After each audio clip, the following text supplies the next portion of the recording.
Well, good afternoon on this lovely Sunday afternoon.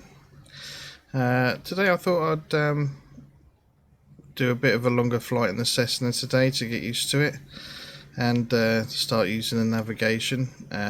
So there might be some errors and some mistakes, but I've got my route from Shoreham going up to Wick in the top of Scotland. Should be about 5 hours, and at least this way I get to see some of the scenery, but going up north there won't be any because it's just the south of England, but also, you know, get some flight time in this bird.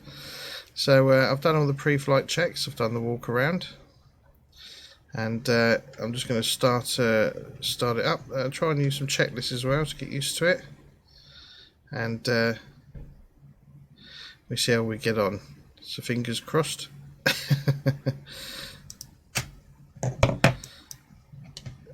Right, so we want to crack the throttle.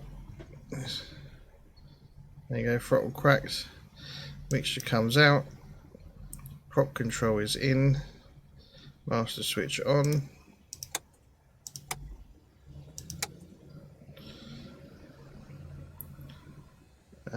Beacon goes on. Cowl flaps are open. Fuel pump on.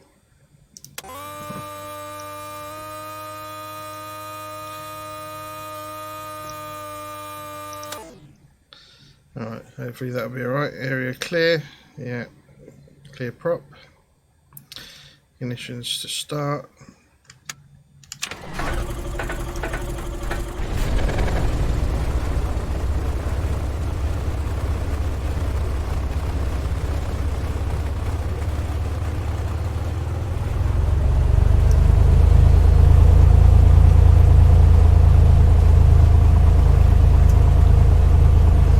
To turn that down, that gets loud, that engine. Shut those, put our headphones on. That's a bit better. So advanced mixture oil pressure check.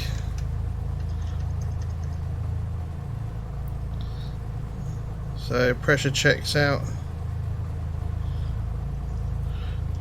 Bring that down to 1,000.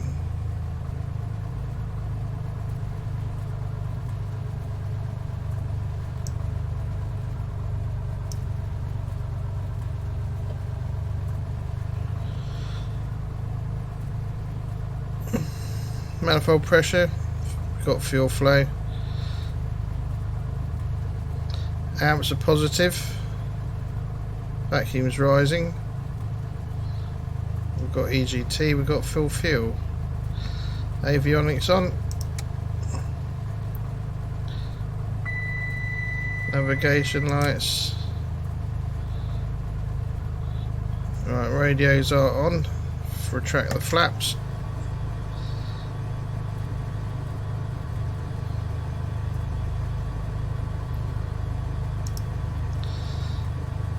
Right, so I need to just set up something in the radio for our navigation. So we're going to Midhurst first, which is 1140.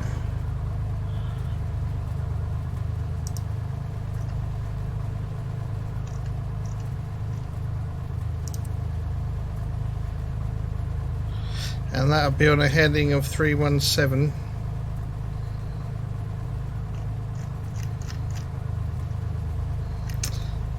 That's 317 degrees.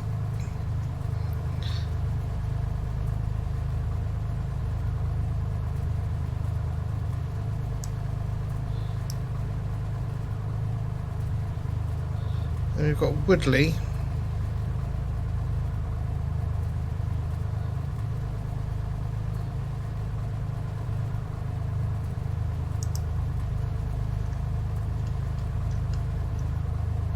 Which is on 352. Oh, a bit finicky with the head tracking.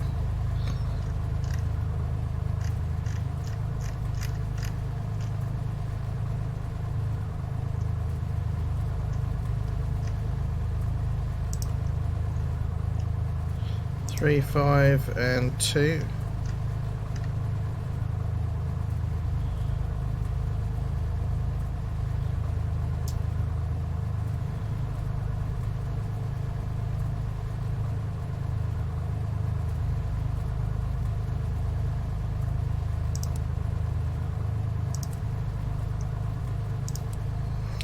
Okay, and then once we've got to there, it's Daventry 116.4. So let's put that in, hit the second nav, and that's going to be on a heading of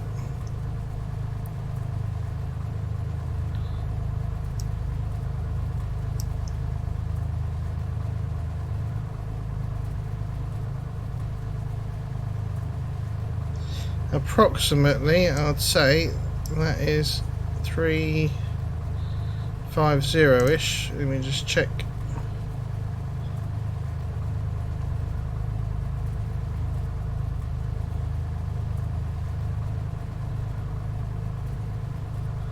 $339,350. Yeah, it's 350.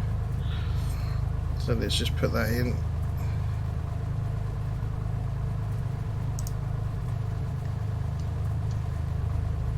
$350. Right, that should do us. I want the volts on there to be temperature.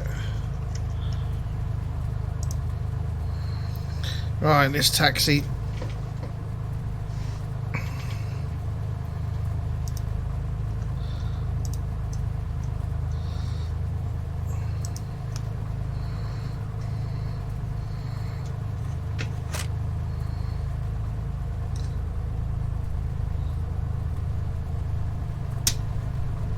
And I'll just leave the engine ticking over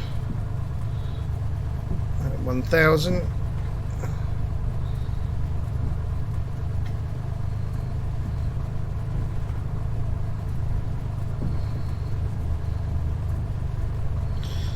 we're going to need to take off from the other end, put in a bit of brake to get the aircraft round.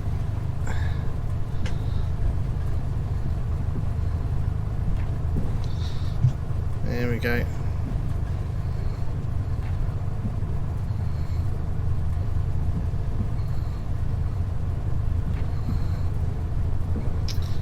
So it's Midhurst, Woodley and then Daventry. That takes us up to past London there.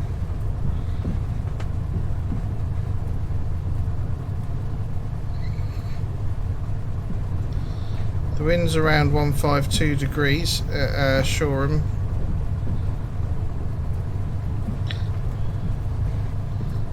Hence I need to go up this way.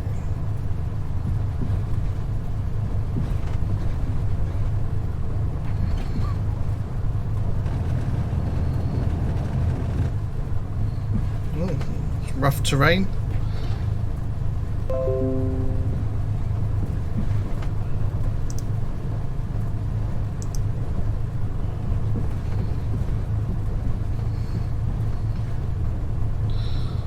Need to get rid of those notifications, I think.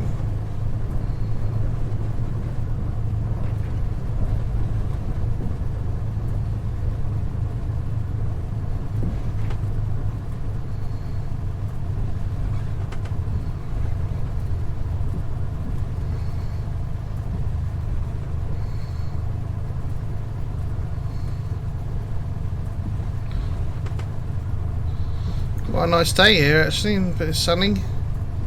Not much cloud over the airfield.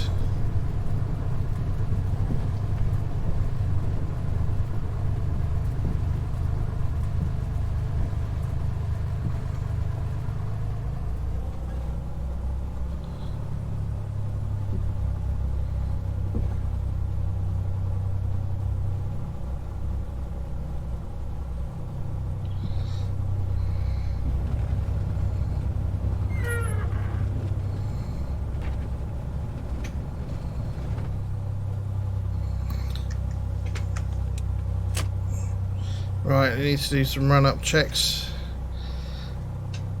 Oh, get my feet off the pedals for a minute. Right, seat belts and doors are checked and secure. Flight controls are free and correct. Flight instruments are checked and set.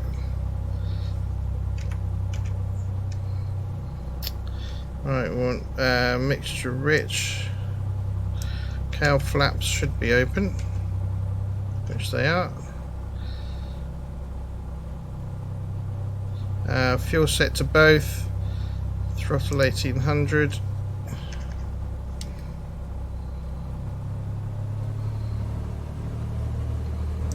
Make sure that's in.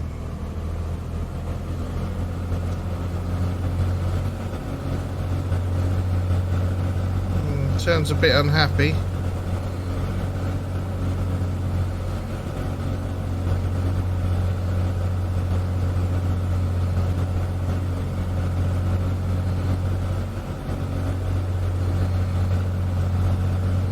Let's check the mags. Oh, bit of misfire there.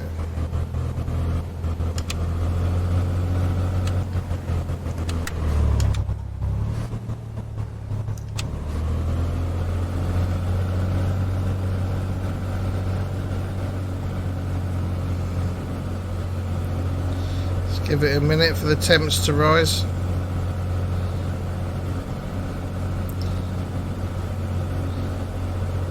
Oh, hey Sabre, how's it going? Oh, you landed at Shoreham earlier. Oh, cool.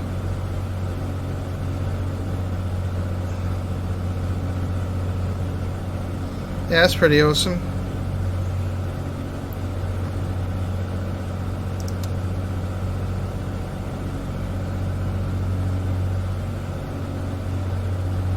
Yeah, I just had a bit of a problem checking the mag, so I need to let the temperatures rise a bit. See what happens.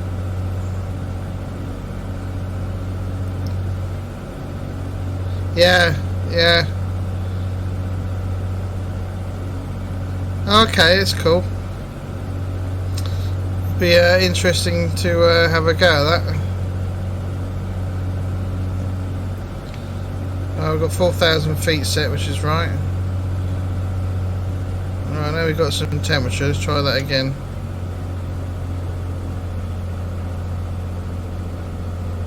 Alright, that one's fine.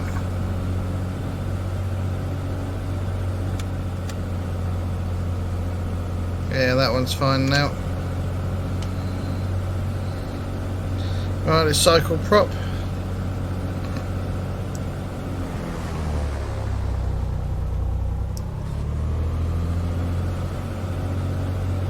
That seems to be okay. Vacuum ammeter, I've already checked those. Don't see a panel, nothing illuminated. Throttle to idle.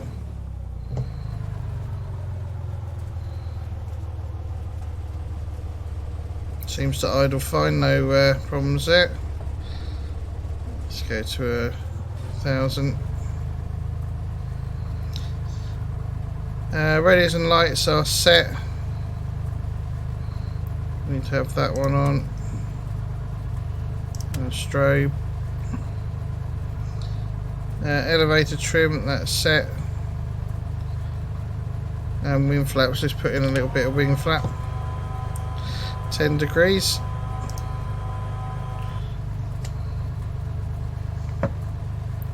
Right then, we're good for takeoff. Let's go to the runway.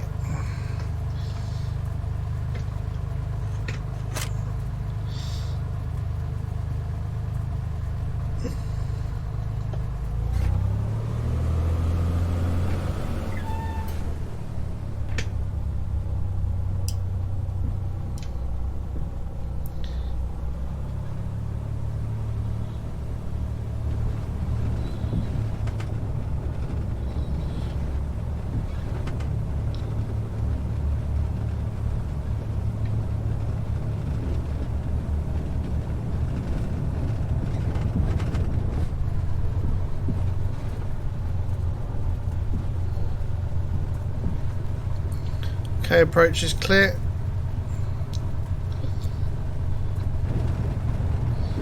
A bit rough there, isn't it, on the, on the old taxiway. So what aircraft did you fly then, Sabre, if you're still there? Did you, the PC-12 or something? Right, let me turn down my volume because this is going to get loud. Right, let's go.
PC12. Yeah, EHGR.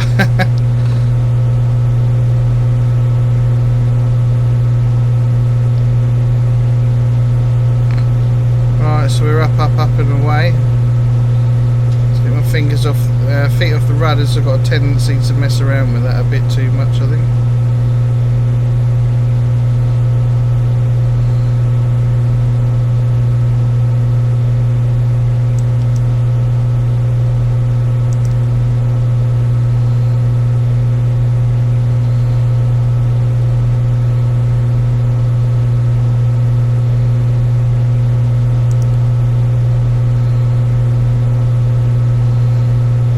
Get on course.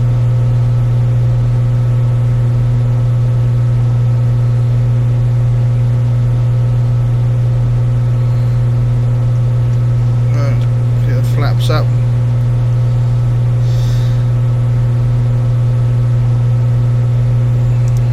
Right, let's sort out the prop. 20,400.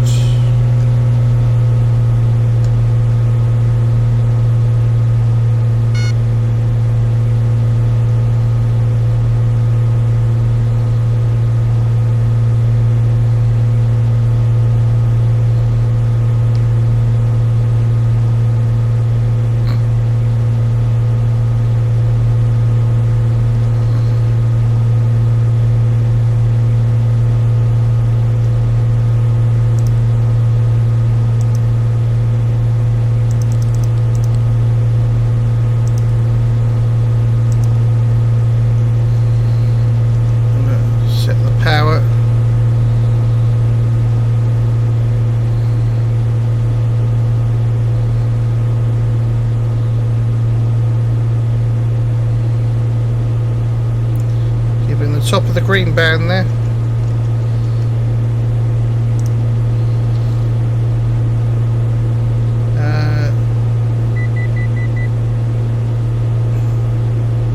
Mixture.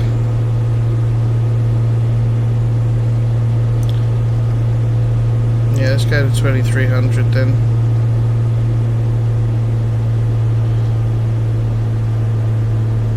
Bringing it back, bringing it back.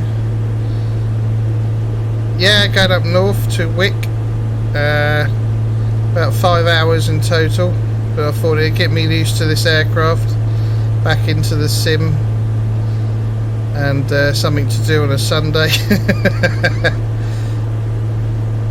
Right, we need to do the mixture, and we want that to come back to 1500 gallons per hour on the fuel flow. Roughly there. So we got the speed up nicely now. So just over 105 knots. Come back a little bit, but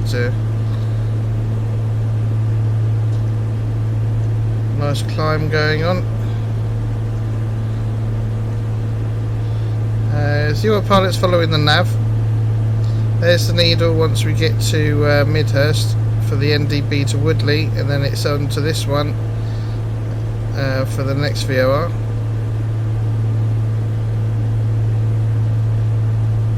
EGSF. Yeah, if I see it. I'm not sure where that is, but we could go have a look at it. Absolutely. So fuel selectors both and cowl flaps are still open.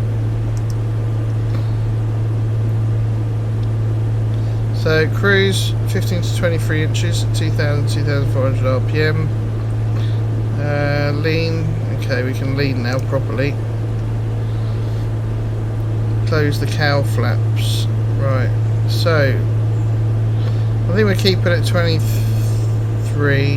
22.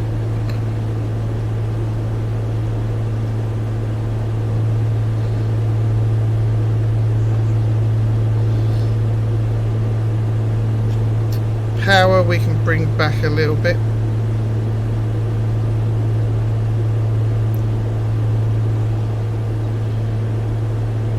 To about there.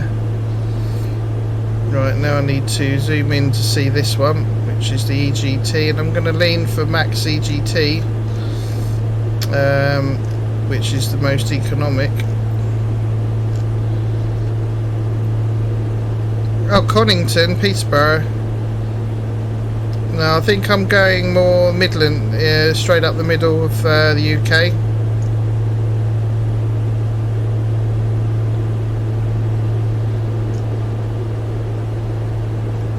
I'm going to be kind of, there we go. Let's move that EGT reference round.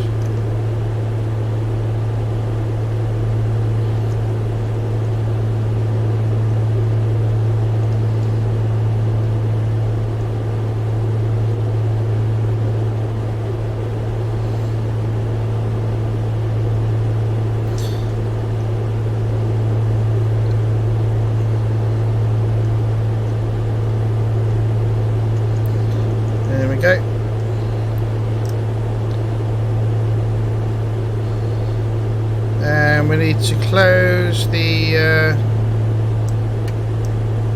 cow. Turn the landing off, taxi off.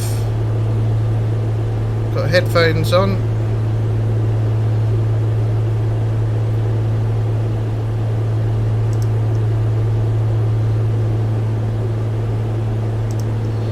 I'll sort that in a minute. Alright, let's do panel and radio stack, just so we can see it a little bit easier.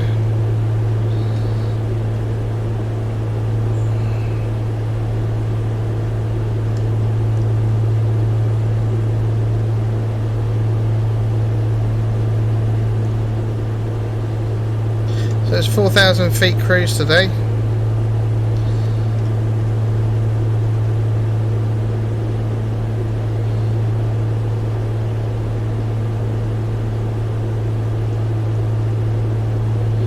Miles. Then we swap to heading to follow the NDB, and then we're going to swap back to nav once we put this one on for 1. No, John. Oh, you're learning to fly a C-152. Oh, nice. Oh, very nice indeed.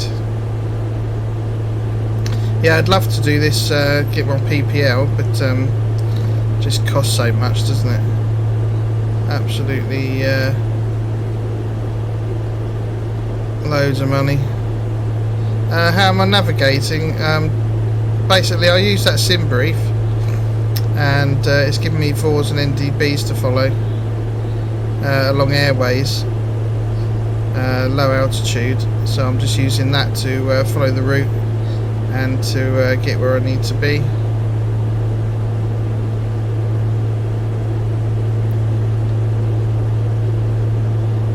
Pretty cool. Haven't done this in ages, so it's be nice to have a proper flight.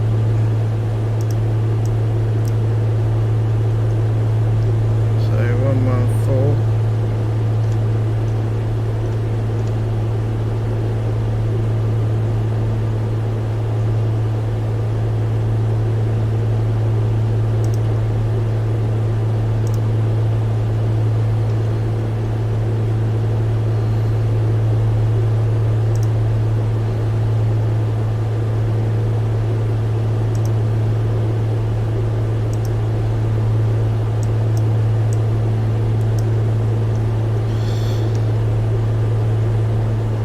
Let's go to heading.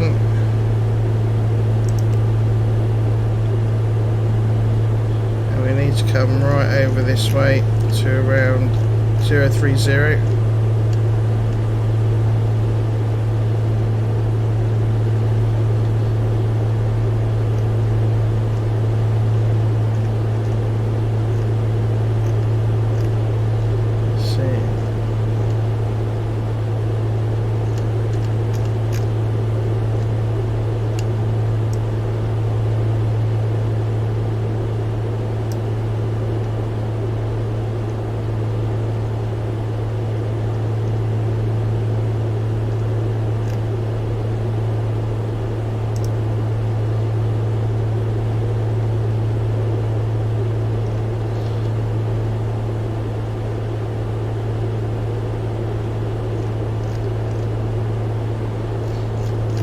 spin this around to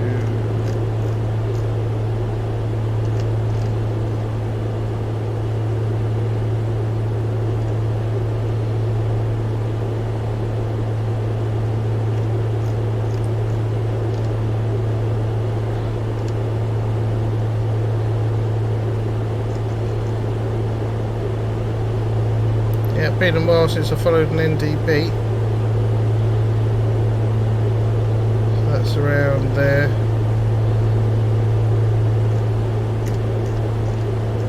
So we've got the heading at around here. The result heading is 340.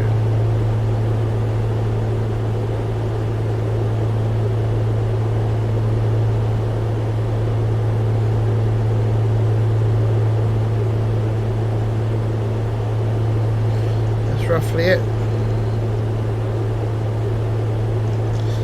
So I now need to change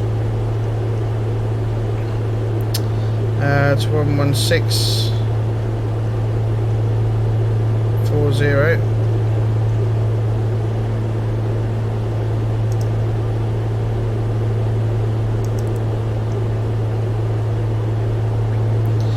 And that would be on a heading of 350.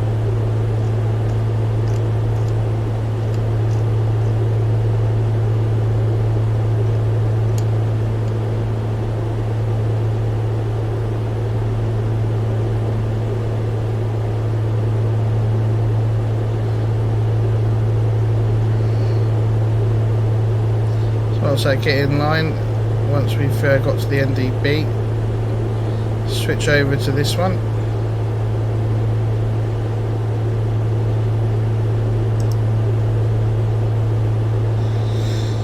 So let's have a look. I've got it on Sky Vector at the minute.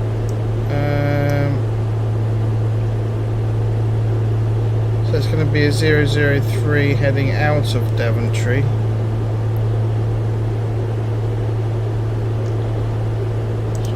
Do is keep that on there but go 003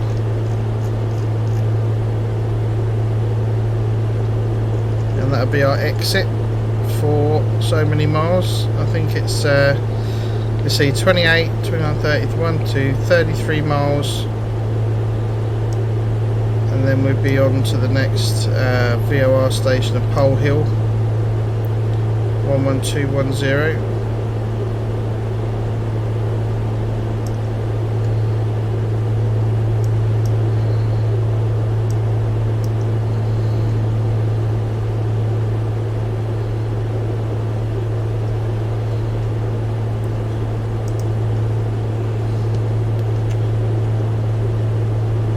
And we got 15 degrees, so a nice mild day today. Sure, it might be warmer than that in some areas, but obviously we're up at 4,000 feet. It's more like 20 degrees down on the ground.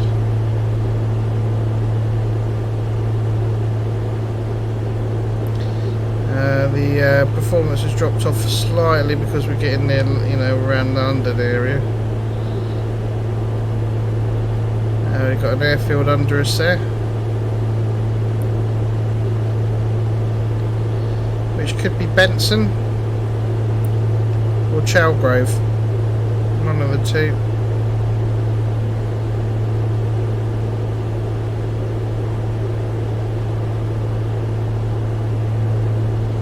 Nice healthy speed, 132 knots.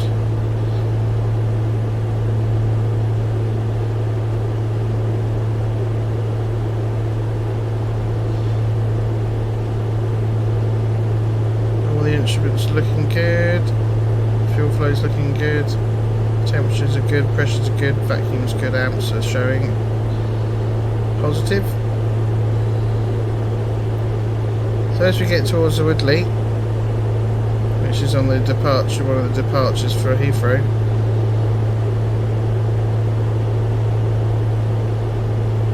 we can then go to nav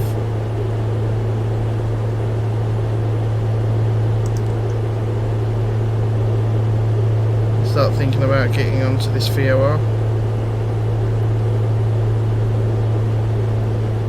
Just Just give the aircraft a bit of time to work that out.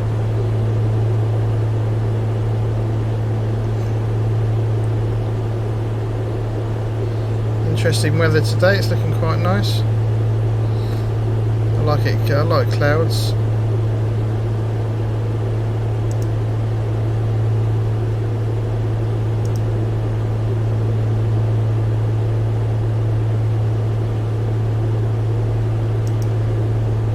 So it's just VORs, ZDBs.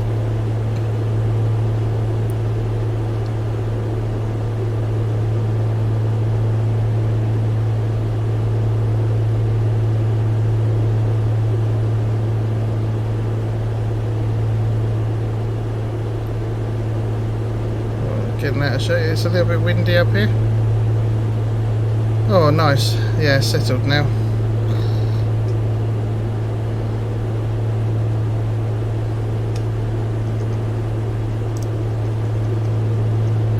Uh, 51 miles.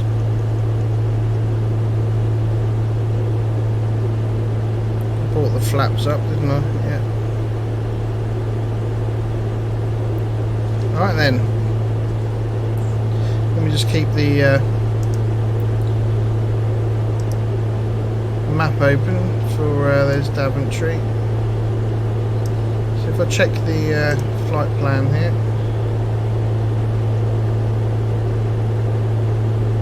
we go past a couple from Woodley to Daventry. We go for a couple of waypoints, but they're part of the M605 fairway.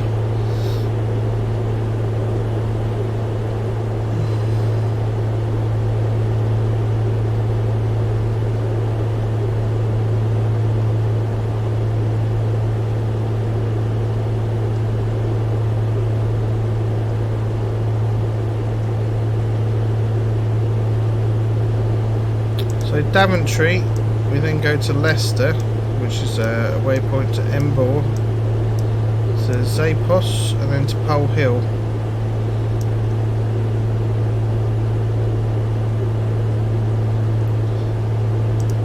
And that's a direct routing. So from Daventry, let's see,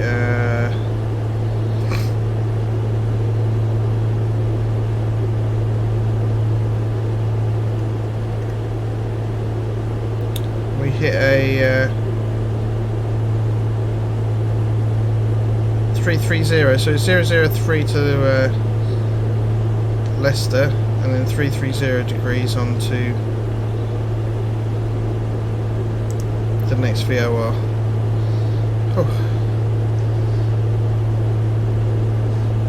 No, I'm not flying manual all the way. Using the power of autopilot, and so I can keep an eye on the navigation. The weather's not brilliant, but it makes it more fun.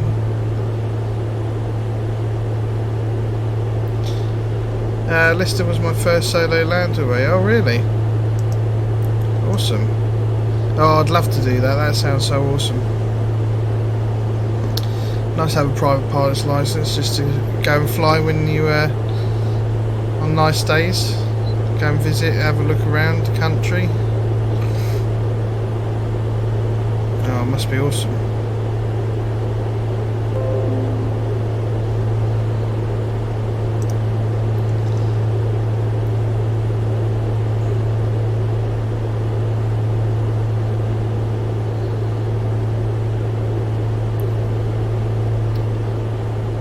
The good thing with doing this is you actually have to keep ahead of the aircraft. So, you know, it's a bit of work, but it's you get time to enjoy the scenery between making your changes.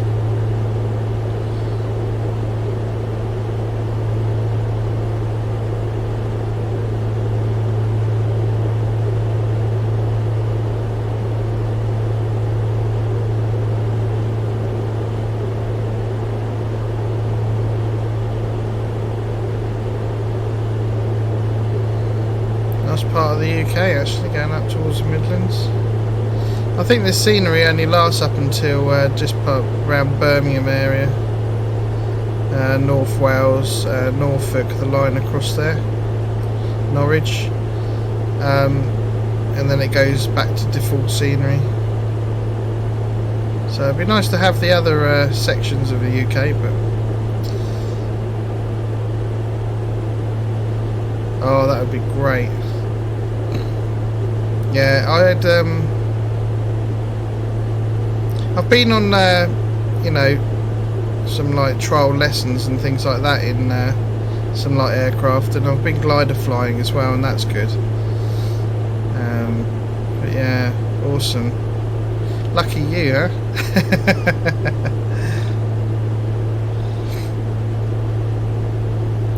Conington, Coventry, Gamston, and back to Conington. Oh, nice. So was that? How long did that take for your solo cross country?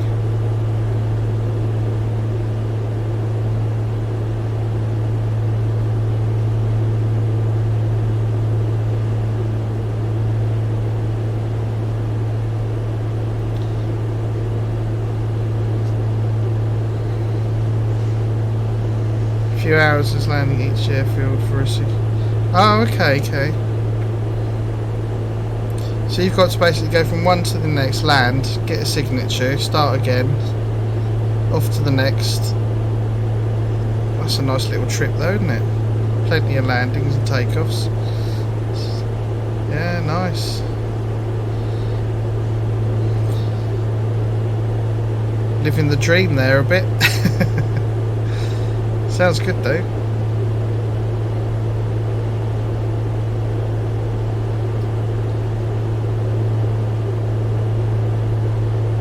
Oh, okay.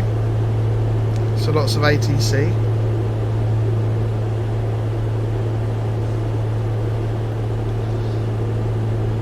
I tell you, I've always thought that, you know, I imagine that when you first do a solo, it's a bit of a strange feeling. And then when you start going cross country and things, it's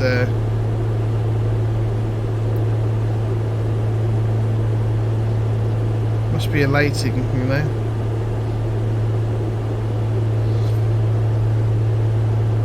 Yeah. I suppose what you got to consider all the factors and keep on top of the aircraft, keep ahead of it, know where you are at all times. But then exciting as well, yeah. That's awesome. Look, hopefully one day, but the clock's ticking. I'd definitely like to get some more pleasure flights, some more trial lessons and things like that, just to like going flying once every so often. I might get my glider certificate at some point. Yeah, that's the thing, isn't it? You know, you get to you start hitting middle age, and you're thinking, yeah, that went quick.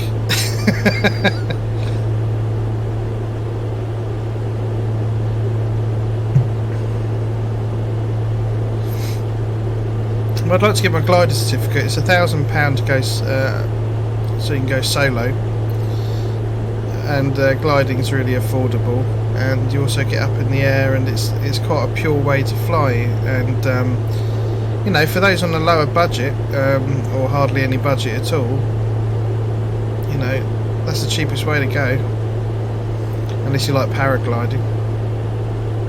But yeah, I definitely want to do my certificate work at some point. Whether or not I'll be able to medically, I don't know.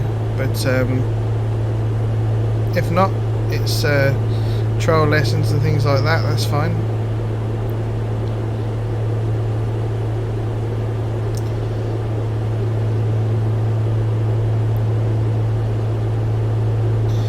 We've got 29 miles to go. Going towards Daventry.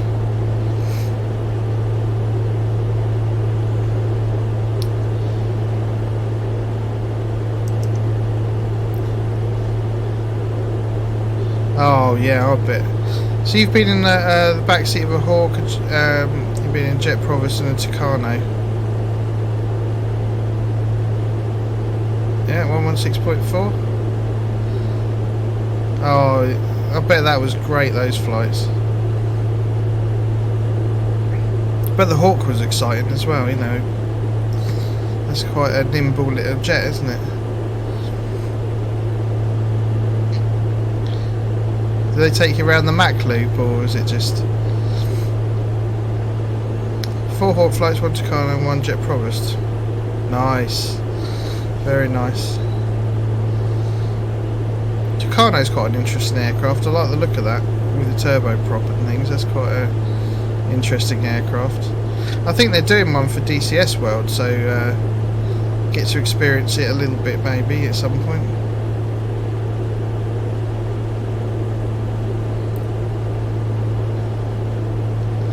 Nice. Oh, nice. God, I bet that was exciting. I'd love to do something like that.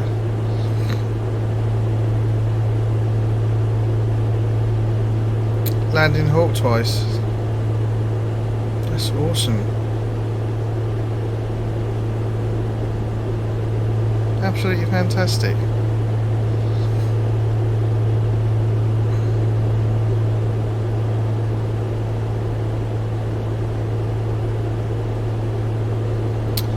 Wow, Volt Gaming 1622 donated $100. Is that right? Holy shit. Thank you so much. That's really awesome. Well, I don't know what to say. Are you sure?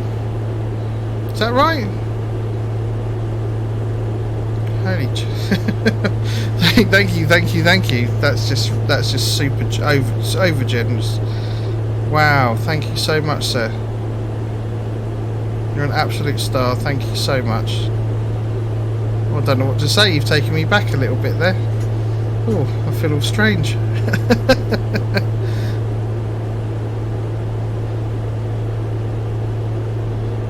Wow, that's absolutely awesome. You are, wow, super generous.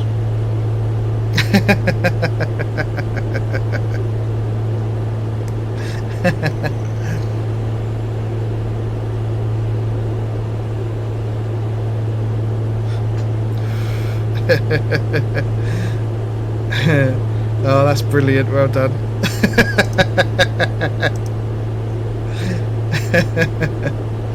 Oh, I love it. That's absolutely brilliant. Joys of working at RF Valley. Oh, RF Valley. That's over in Wales, isn't it? Oh dear. Yeah, I know you're trolling.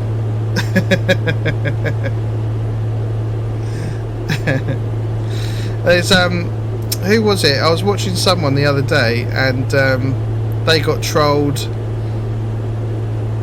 like 10 grand or something, you know. Yeah, there you go. Yeah.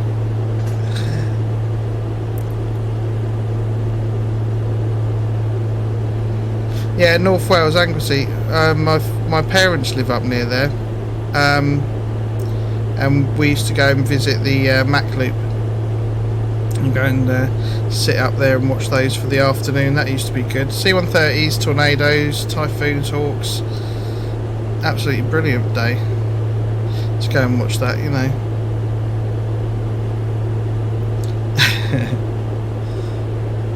Which is absolutely cool fun, you know.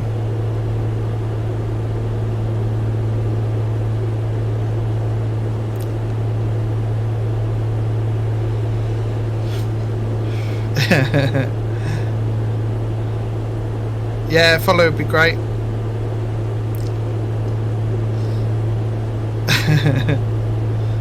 Never done the Mach Loop, but I've seen the vids on YouTube. Yeah, there's got one in the Eurofighter that's absolutely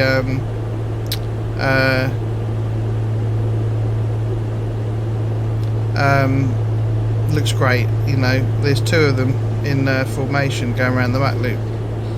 That looks loads of fun, you know.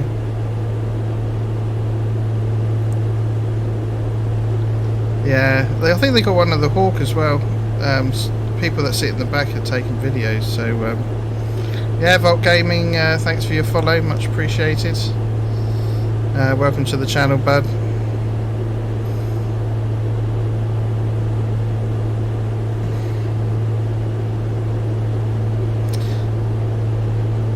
Yay! Oh, there we go. Yeah.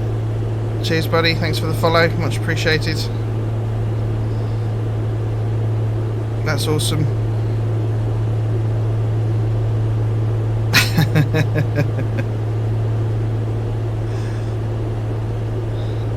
Typhoon, yeah, Typhoon Hawk videos I've seen, but there's a part of the map loop where people go up and you always see it's the same spot, so they just video the aircraft going down. It goes down towards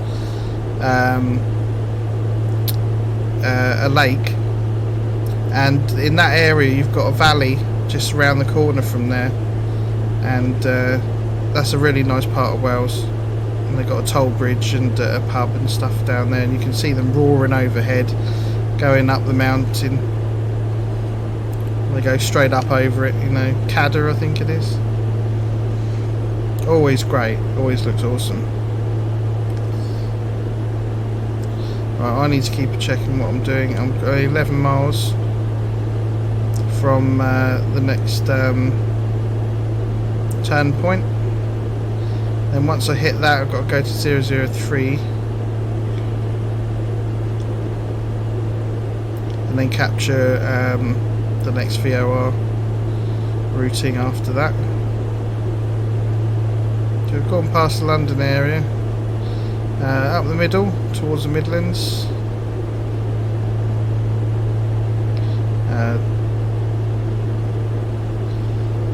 Haven't been flying for too long thus far. But we've got a nice healthy around 130 knots of speed seems to be going around,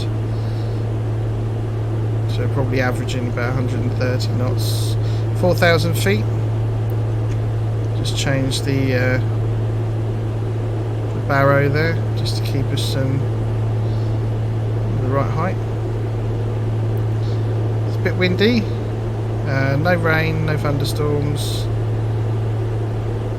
but not too bad. The autopilot seems to be holding it well whilst we concentrate on the navigation.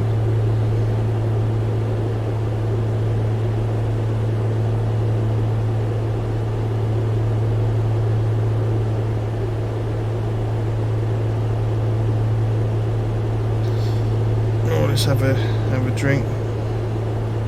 Yeah, I've got squash today because I'm such a party goer.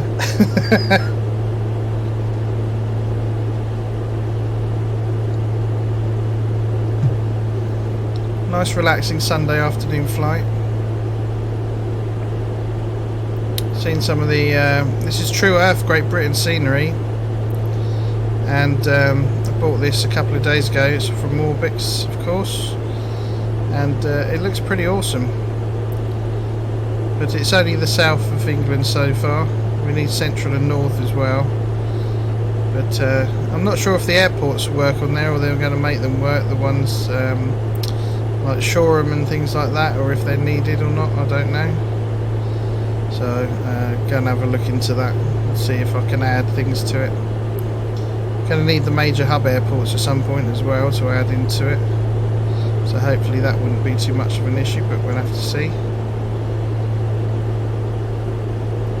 if anyone does a decent one that I can add on to for when we get airliners.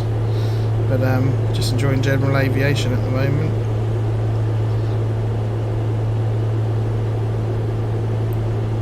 Hope you're all having a lovely Sunday, wherever you are. So nice and warm today, not too sunny at the moment, so they can keep the head tracking on. But the sun comes round to this side of the house, so if that happens, then I can turn head tracking off and just use the switch until the time that the sun disappears again. There should be in total about a 5-hour flight. It's been going for about an hour or so, about an hour, 45 minutes, something like that.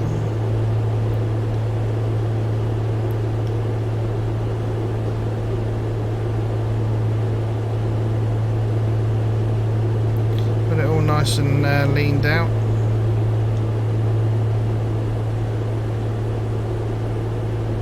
Should be alright for fuel.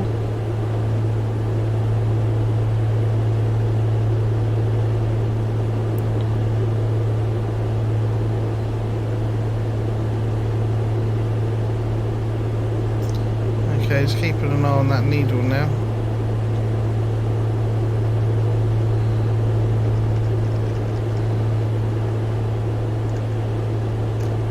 Let's put the heading up to 003.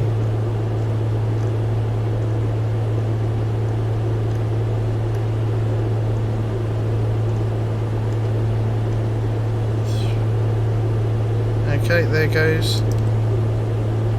Let's change to heading.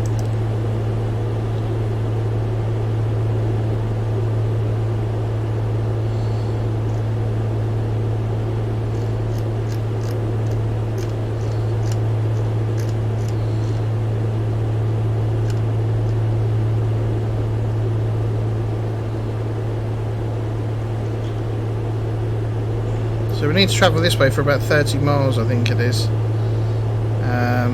003 degrees from that VOR.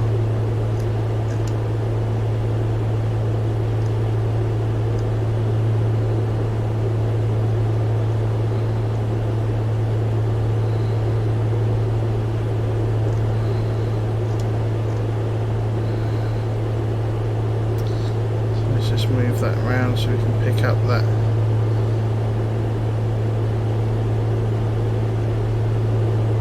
course.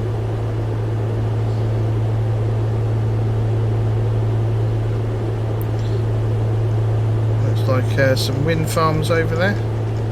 There we go. And they're all spinning. That's quite a good landmark.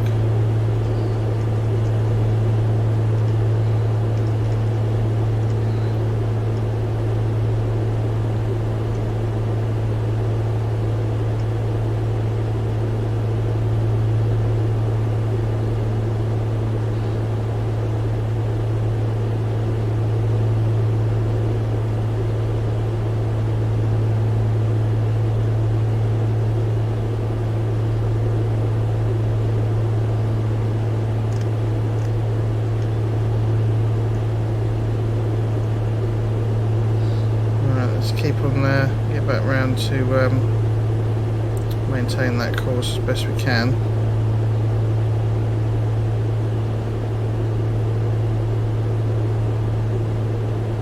Even though I could set a back course, I'd rather set up for the next VOR.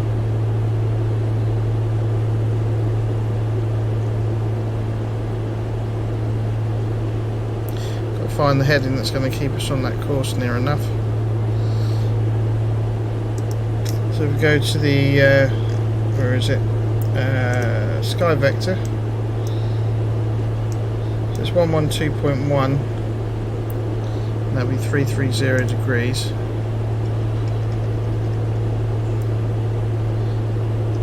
Yeah, so 112. Actually, I could put it on the top one, couldn't I?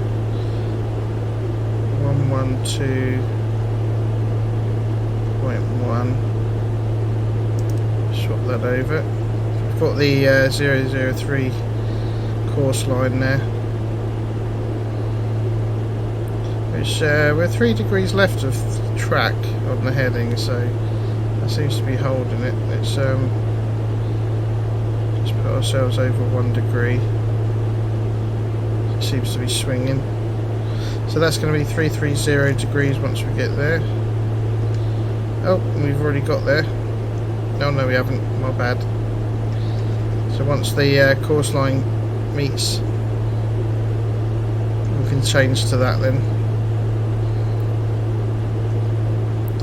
And that of course takes us up to Pole Hill, which is just north of Manchester. We'll be going over the right side of Manchester 113.55 MCT. And the international airport, so we might see that today. So we're going towards Leicester on the UY250 airway, and then we're going to be hitting the UN601. airway up north. The Gamston's up there as well, near Sheffield. And that'll be on the right side as we get about halfway between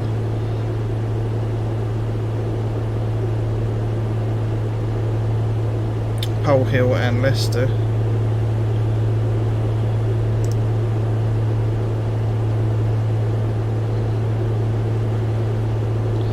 So we're 89 miles roughly from Pole Hill.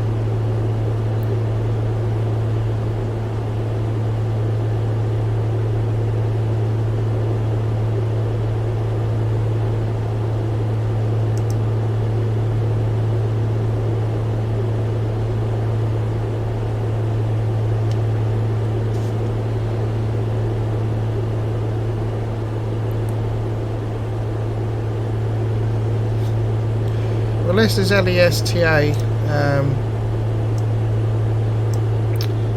on that intersection, so that's near Cottesmore, which should be on the right side. So we should be seeing that soon coming up. As this course line starts moving there, we'll be in the right general area. Yeah, I'll update you when we hit Leicester. Near East Midlands as well. Birmingham's off to our left. So Birmingham's over here somewhere.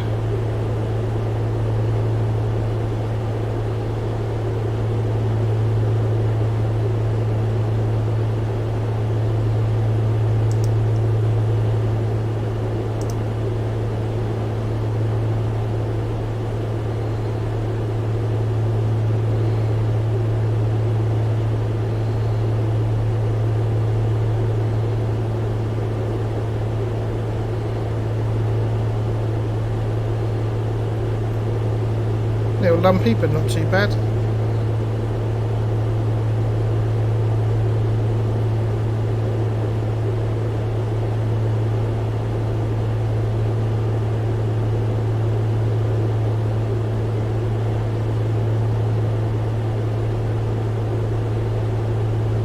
Okay, so that course line's now moving.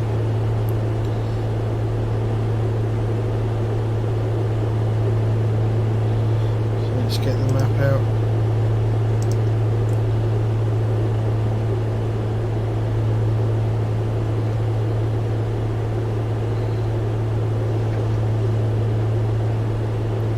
And that's, where are we?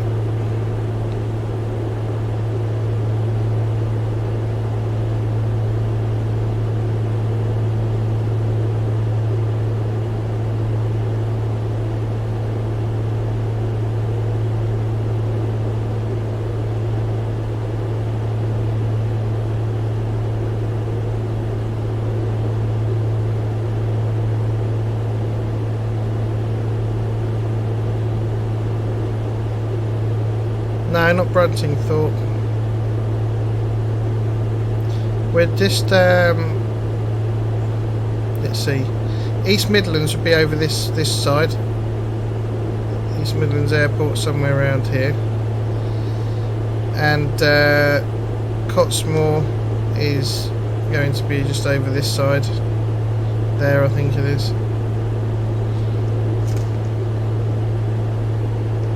Coming up. Somewhere around here.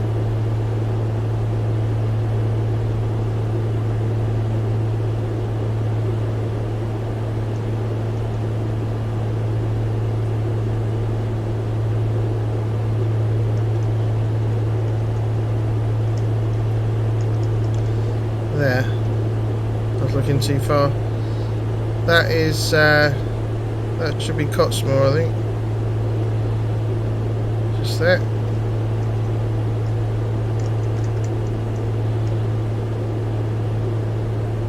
Or Wittering, one of the two.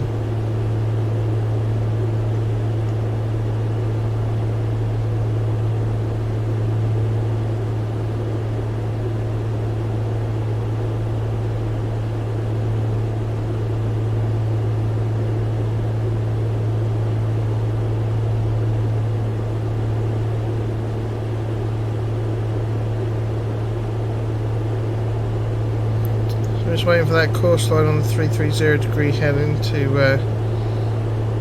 go up towards Manchester area.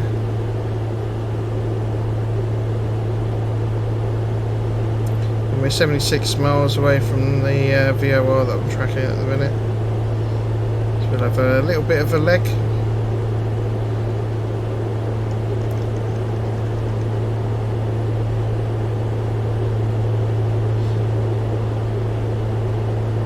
It's either Wittering or Cottesmore, that one.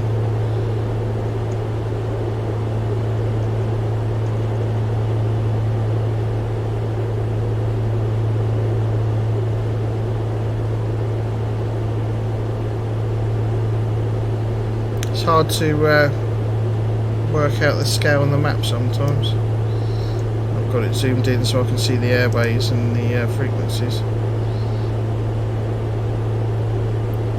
Right, how are we doing? We're getting closer to that course there.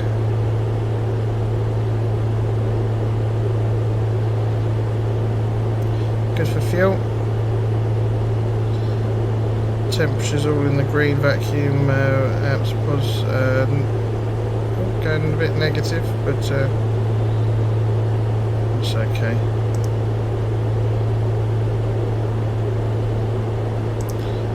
Don't need pitot heat on. 15 degrees.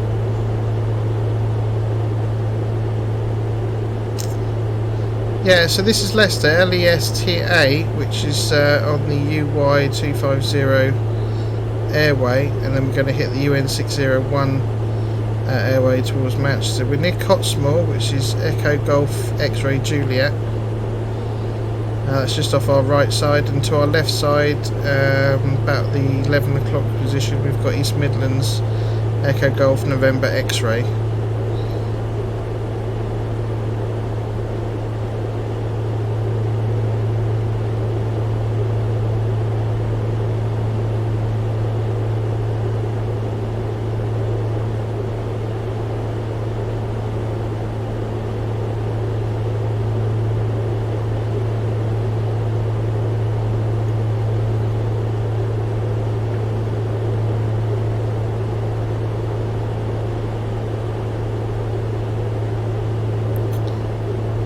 Yeah, I'm not sure the scale the map's at the minute.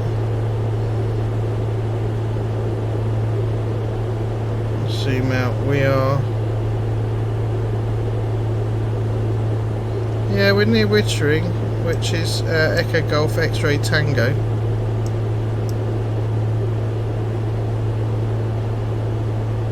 So switch to nav in a sec.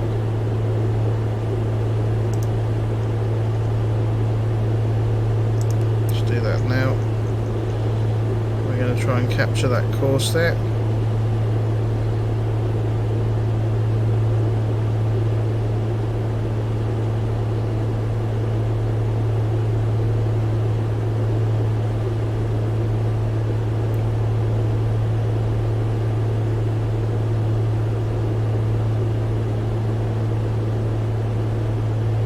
There's East Midlands.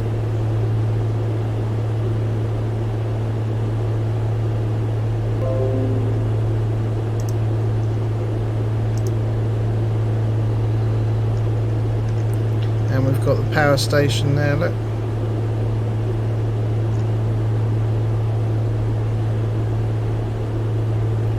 There's East Midlands Airport.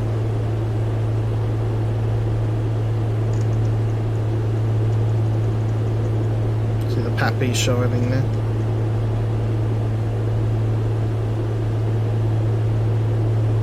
Capturing this course nicely. So once we get to Pole Hill, we've then got a routing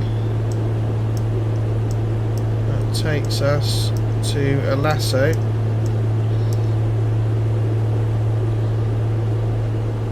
So that looks like a 011 degree heading out of Pole Hill.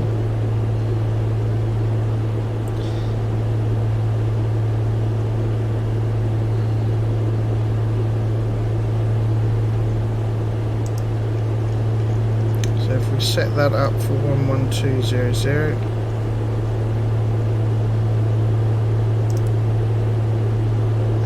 needs to be about 0.11 degrees.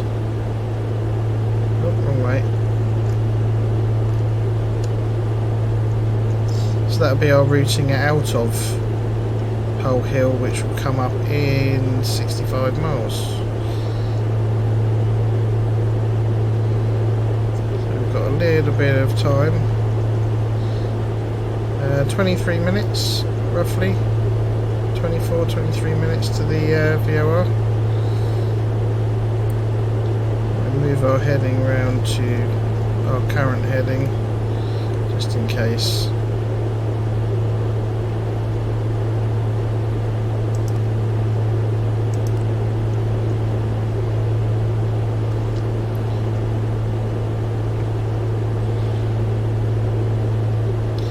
Keeping around 4,000 feet, which is nice. Still loitering around that 130 knots mark.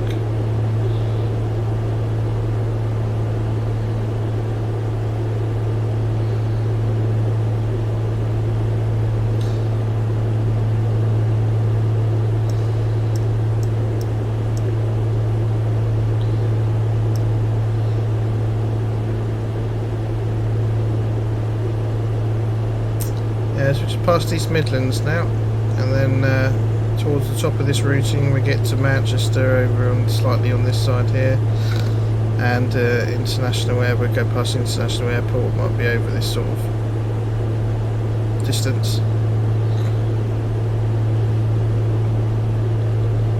We're also going to start, we're coming out of the Great Britain South map,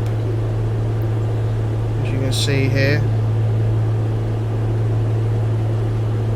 Which unfortunately then moves into default scenery, but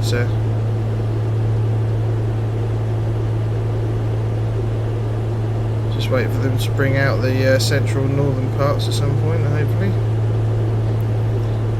That's very nice actually.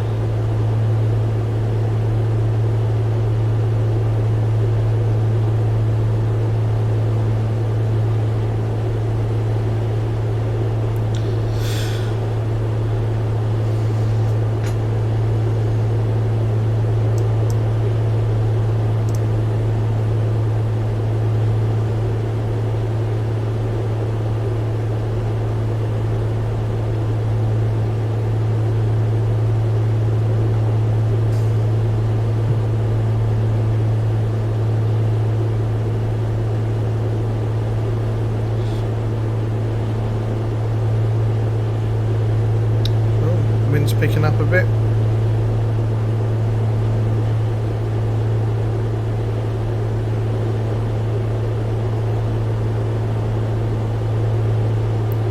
Hopefully it can handle it.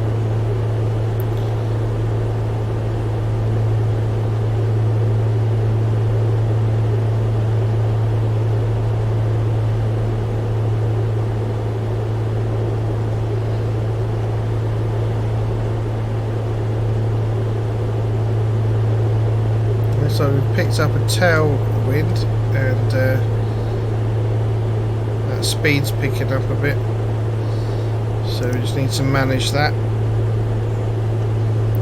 So I'm going to bring the power back.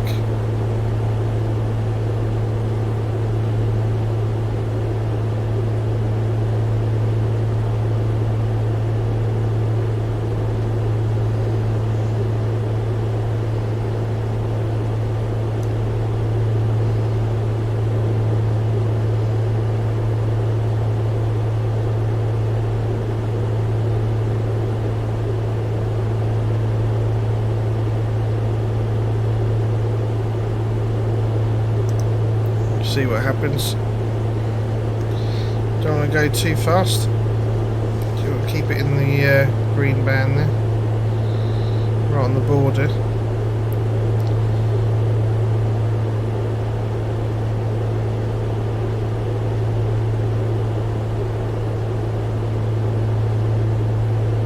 Alright, 53 miles to go. Sit back and relax for a moment. Oh dear.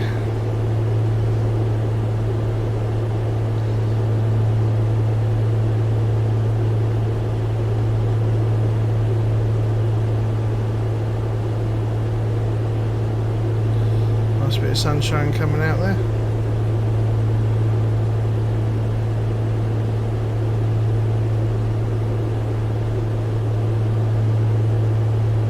And of course this is wrecked soft clouds, which looks nice.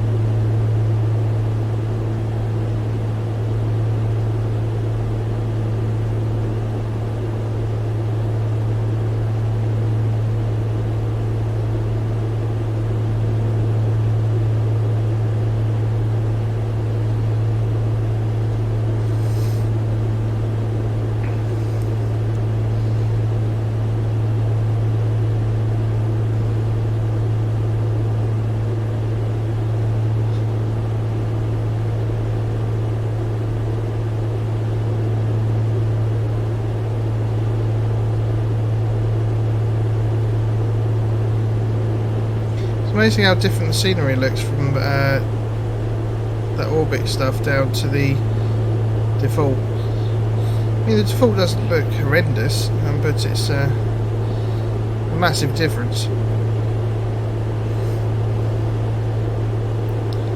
Pick up some frame rate now because obviously those sceneries knocks your performance a little bit.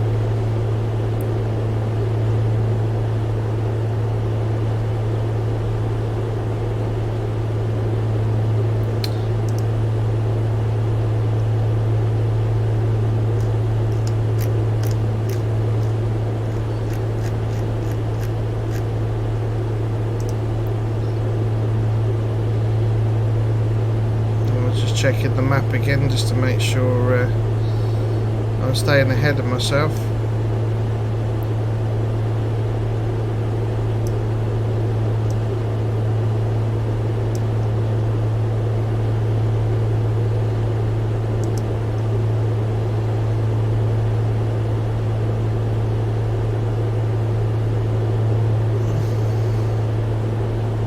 That looks like might be an airliner or something up there.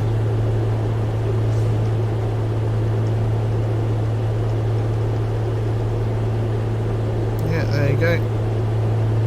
I've got traffic on, very small amount, and a few cars, just 10% of each, just so every so often there's something a bit more interesting to see and you don't feel quite so alone in the post-apocalyptic world. But yeah, it's nice. At some point I will move on to VATSIM, but haven't done that for a couple of years, so I need to have a practice and recap on what I need to do and say and things like this, but then I'll be doing that in the later date as well.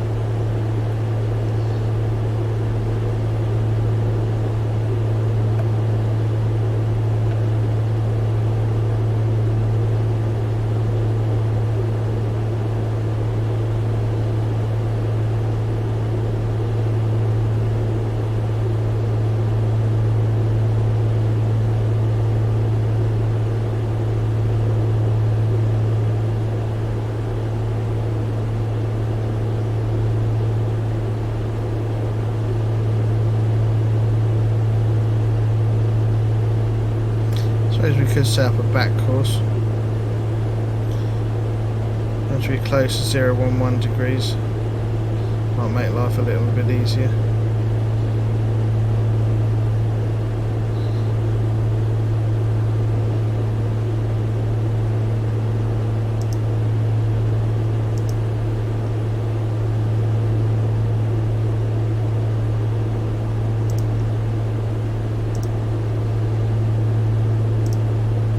I've been trying to get the sim to look a lot more realistic in colours and things like that, so I think I'm getting somewhere with it.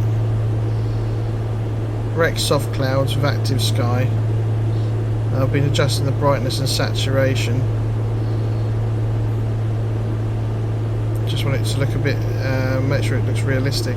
So that's probably ongoing tweaks that I'm going to be doing over however long.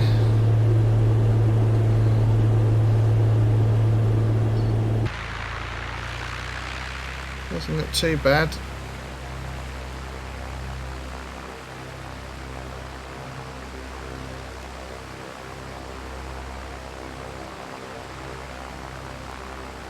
that dingy, murky, white sort of light that you get in England a lot through the clouds and things.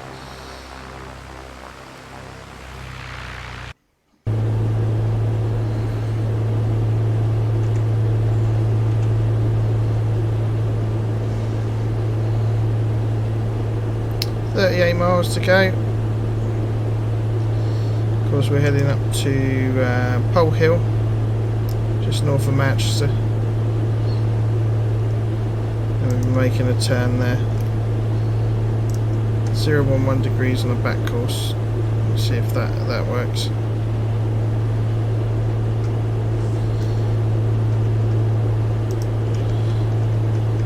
So if I set up for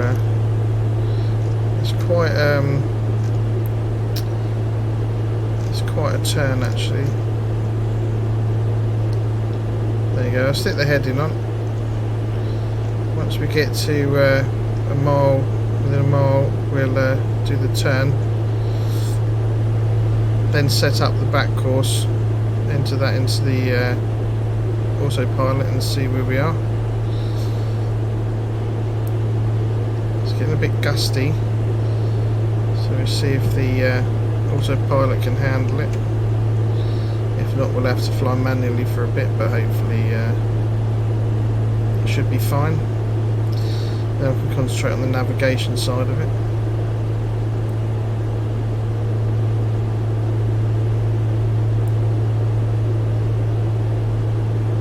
Definitely got to get Orbit's global textures, I think, and land classes. As that scenery for the south of England fits into it, so just enhance the sceneries globally, rather than having to pay for tons of scenery. Sounds like a good plan to me, at least. Anyway, so that's a future purchase. That's the idea, anyway. And I think a lot of people use that, and the vector as well. So it's just to make the land look a little bit more accurate.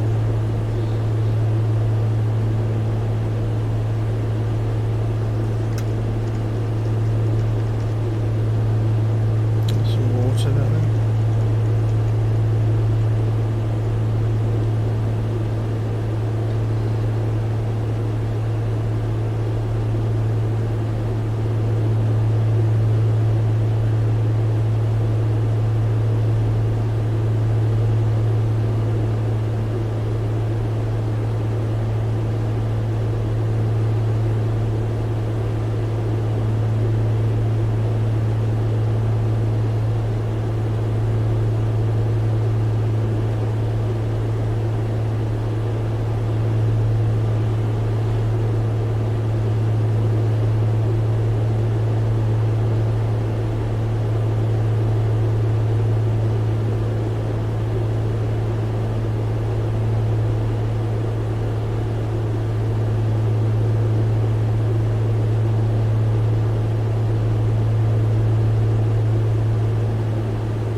definitely more gusty up as we travel north. Higher winds.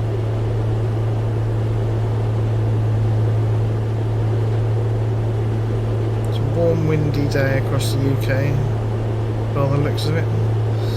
So if it gets up too much, I'll have to take control. But I'm hoping I can just concentrate on the navigation. 25 miles to go.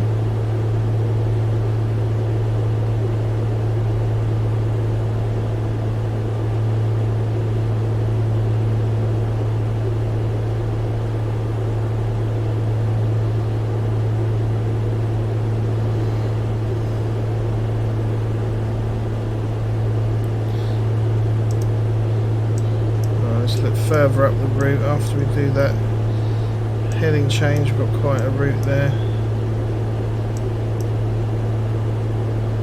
and then that'll take us up to Aberdeen 11430. So we'll travel over the water a little bit up towards there.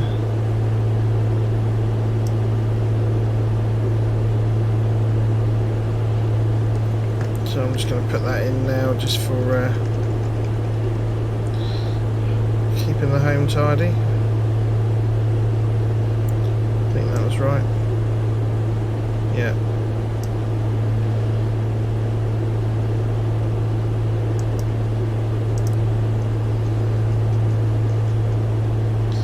Let's see what heading that's going to be on. Where's...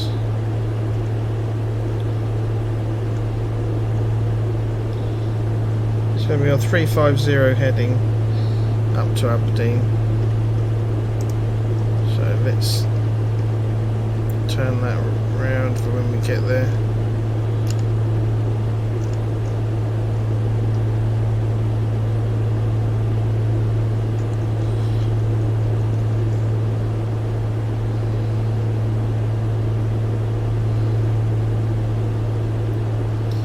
So 20 miles ahead.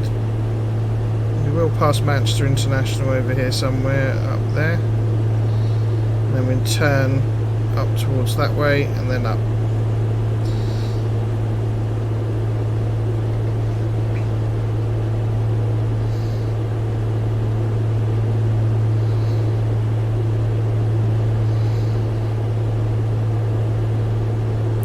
And making good progress, and here comes the rain.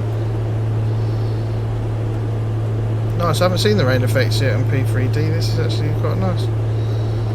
Now they go over the... There we go, and there goes the rain. So looks like it's intermittent areas. Don't want to go that way, that looks horrid. So the plan kind of avoids the weather some degree. Just kind of go on the outskirts of it. Let's get my map back up. There we go.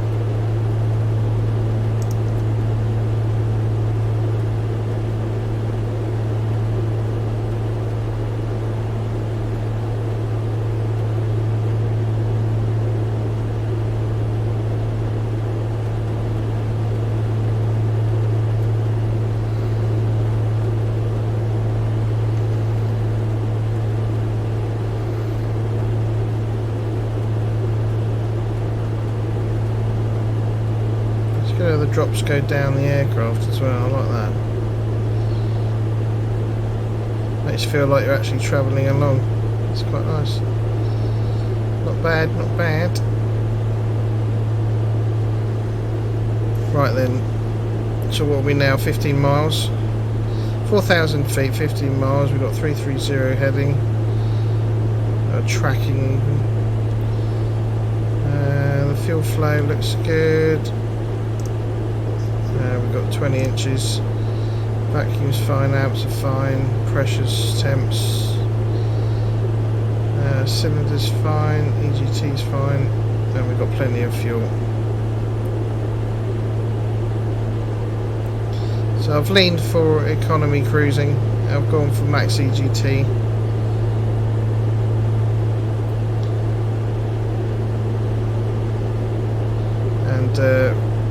pilot settings, we're getting just over 130 knots, 132 knots, something like that. 134 knots, that's not too bad.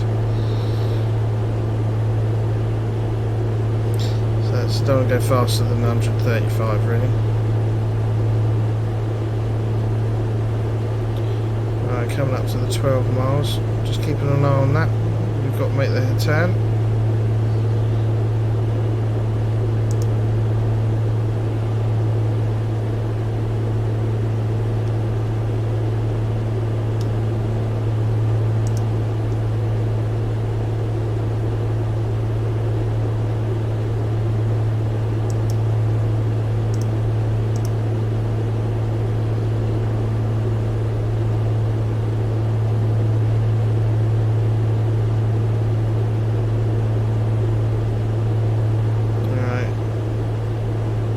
Up to the 10-mile mark.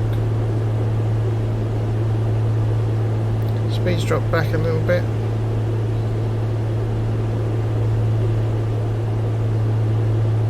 Smoother air, he says. Then it's going to go. We found a little pocket of a bit less wind here.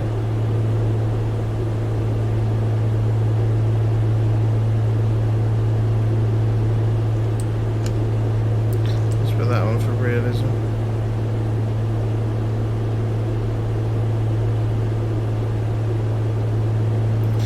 So we're looking. Oh, let's go to VFR.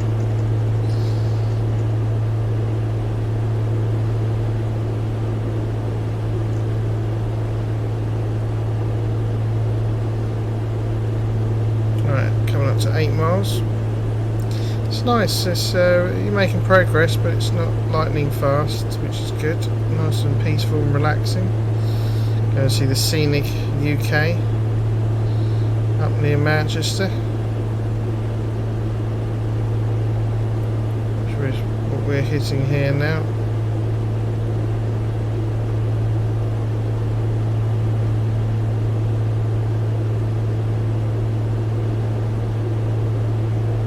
Oh, you're doing the same route? Oh, Robin DR401. Oh, cool. If you've got real world weather on, you're going to love this. Intermittent rain, it's a bit windy, cloudy, 15 degrees. It's quite an interesting flight actually so far, especially with the weather and things. Yeah, I'm not liking flying into this though, but oh well, we'll see what happens. You can still see the ground just. Oh no, is that good? Yeah, there it is. Yeah, so we're kind of okay. Pushing the limits there a bit, I think. The cloud layers come quite low. Lots of where it's raining and things. Quite big clouds.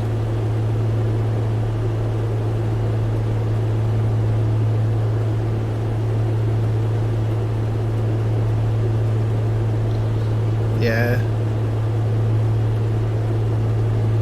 Yeah. Being rocked to sleep like a little baby, are you? Yeah. It's yeah. Yeah. It's yeah, it's rocking me around as well. Look, this thing it handles it pretty well though. But yeah, I'm being rocked. Just passing Manchester.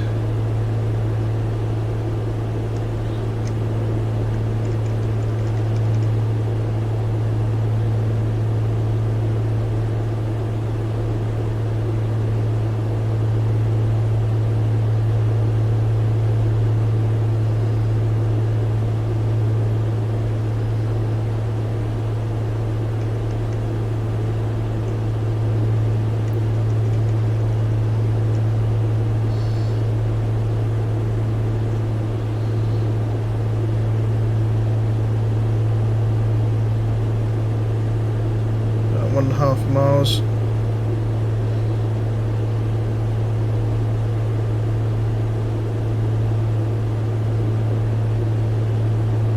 Oh, you're going direct? You're not doing all the VORs and things? Right, just set up the autopilot and off you go. How's Cream and Cheese? Thank you very much for the follow. Welcome to the channel, that's much appreciated. Hope you're enjoying it. Right, so now we need to set heading. Change this over to the 011 degrees. Right, let's see what happens. Back course.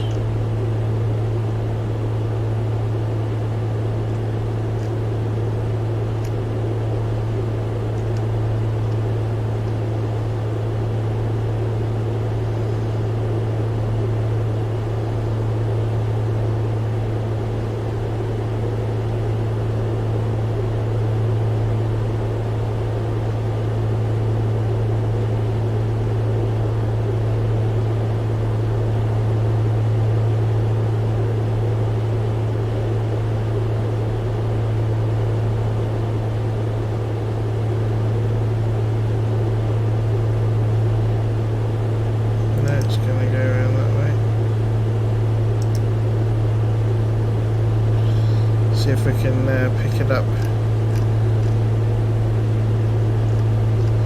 Yeah, because that's just going to reverse the course, isn't it? So I wonder if you do go nav, it'll pick up that course away from the VOR.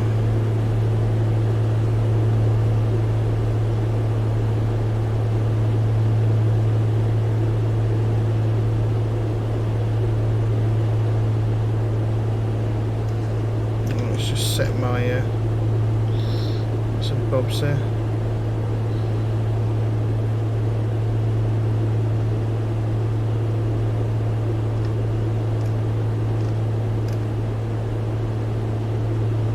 Be about 30 degrees or so off the course heading that I'm looking for.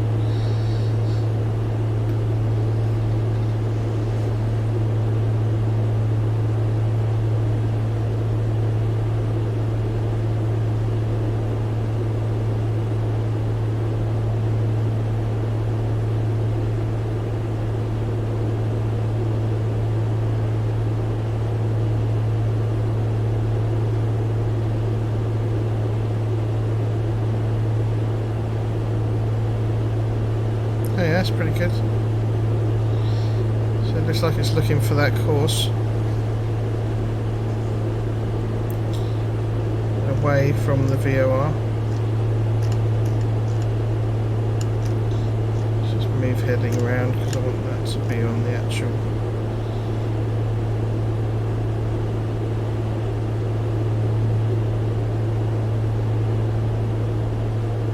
Yeah, it's found it nicely. Okay, so back course would reverse us back the other way.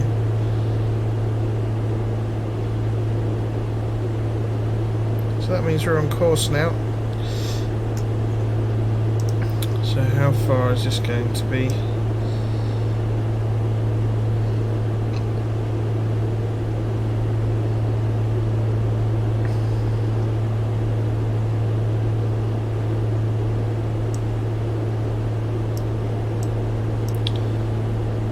About 75 miles.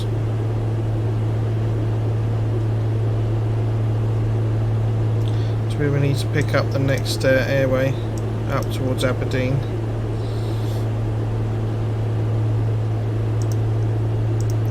So wait for this one to come alive because that's already set up for that on the heading. We have a little way to go, but nice and peaceful and relaxing.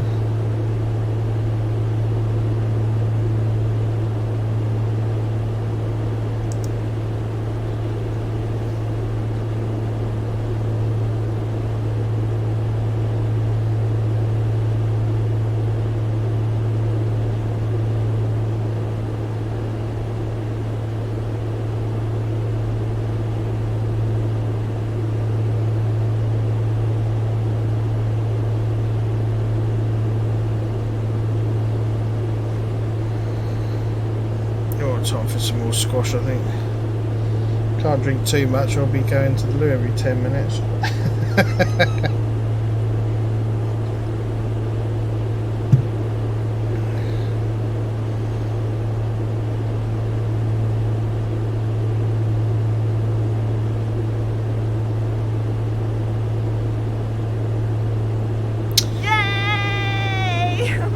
Oh, one of purple. Thank you very much for the follow, much appreciated. Welcome to the channel. I hope you're enjoying it as well.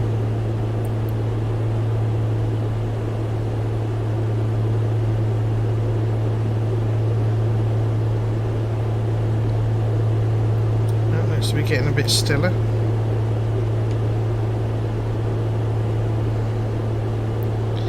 Probably won't last for too long, but it's just nice to have a smoother ride, he says. Yeah, it's a little bit lumpy, but you get little pockets of smooth air by the looks of it.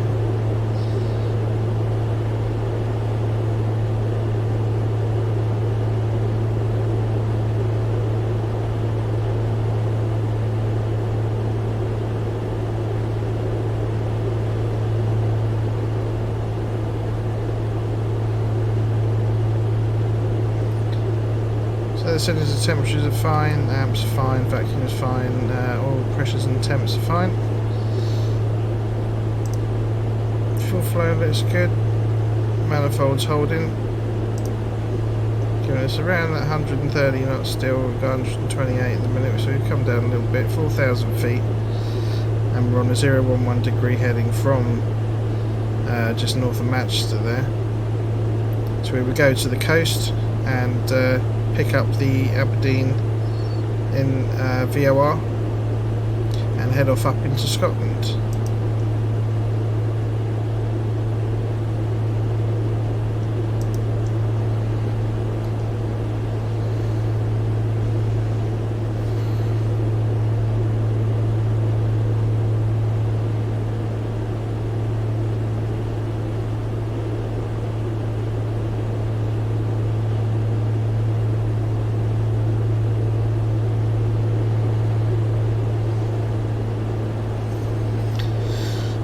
Just check the map.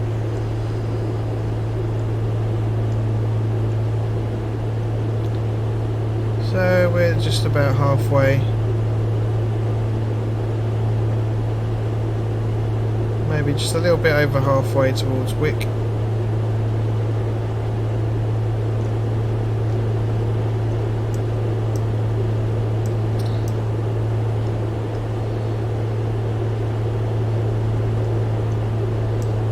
It takes us over Newcastle, Leeming on our right, and then up on towards Newcastle, over to the coast, and on the coast we make a course change to 350 degrees, and that takes us up towards Aberdeen.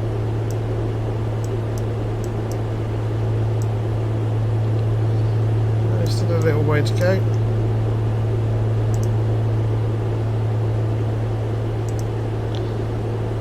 Rainy there.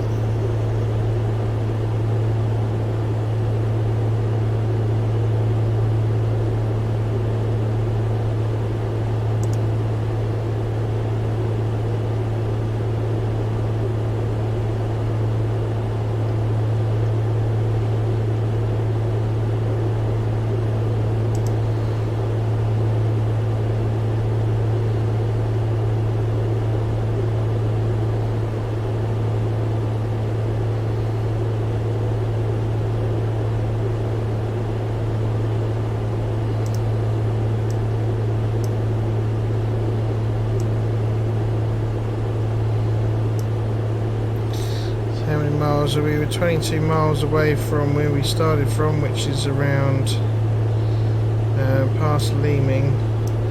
So we should have another 22 miles to Newcastle perhaps.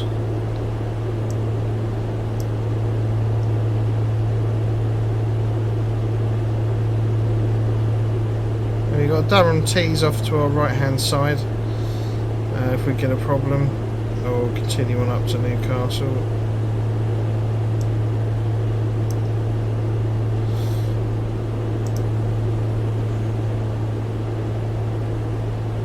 we have plenty of fields to choose from.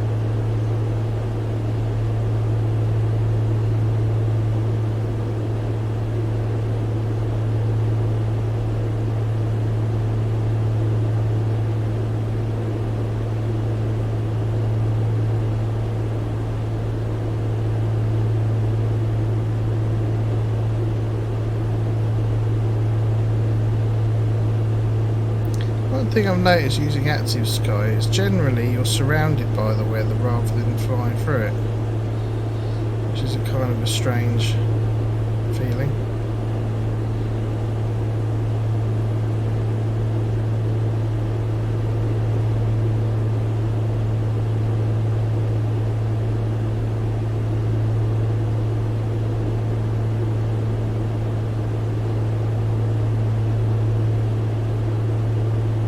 Just get through the bottom of this cloud then.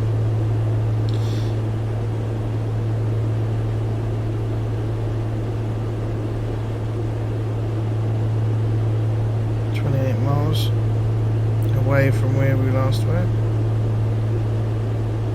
Slow down a little bit. We've got 120 knots now.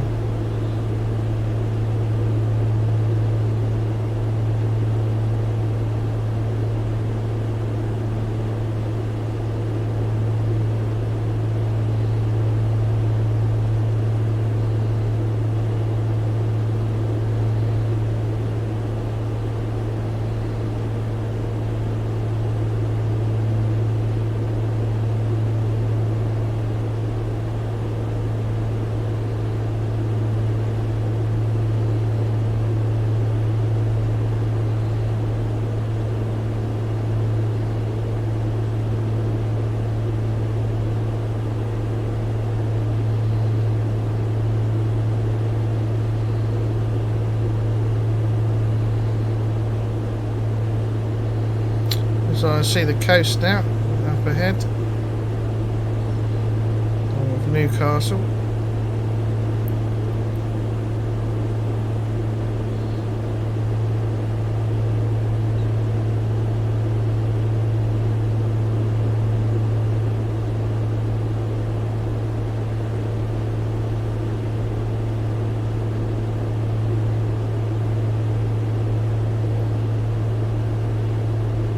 See what sights are up here. Probably not a lot, as it's the default scenery.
36 miles since we left north of Manchester, and heading towards Newcastle, coming up to the coast for a left-hand turn. We may not pick up the VOR straight away, but we'll have to see. Up to Aberdeen there.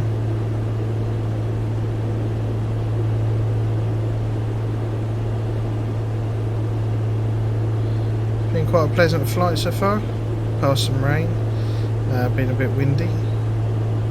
15 degrees sea temperatures maintained in the entire flight at this level.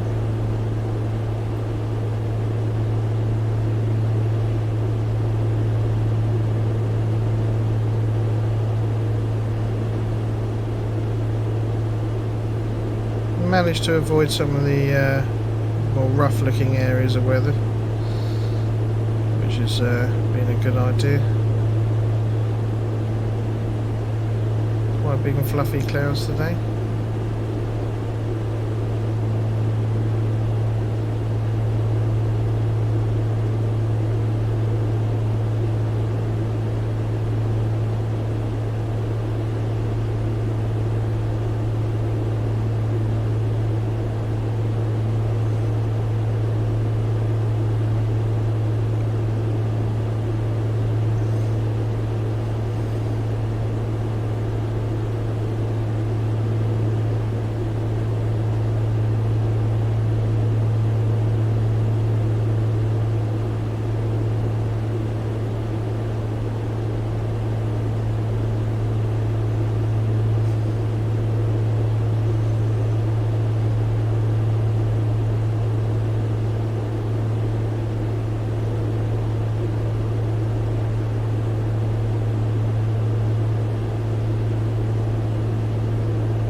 Coming up to 4:45 in the UK. Just anticipating that turn that we're going to get to up ahead at some point.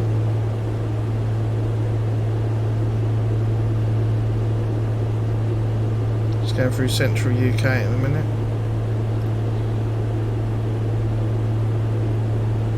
Heading up to the north.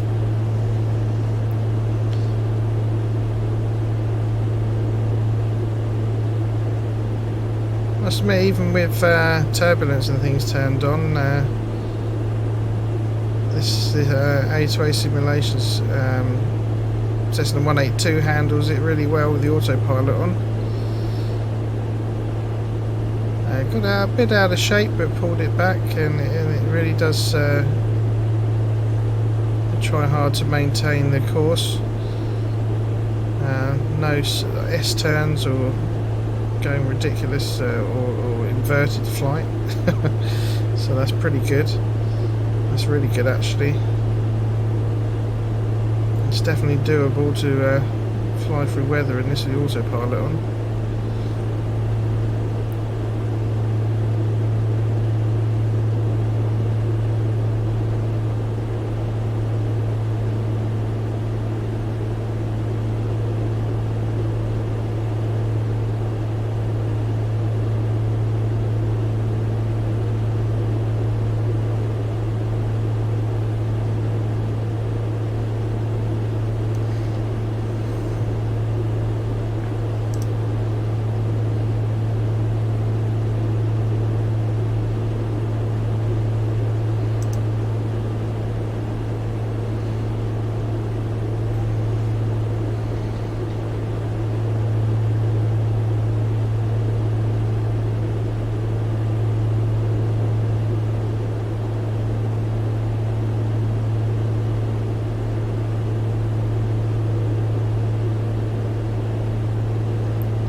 Good 47 miles there from when we turned.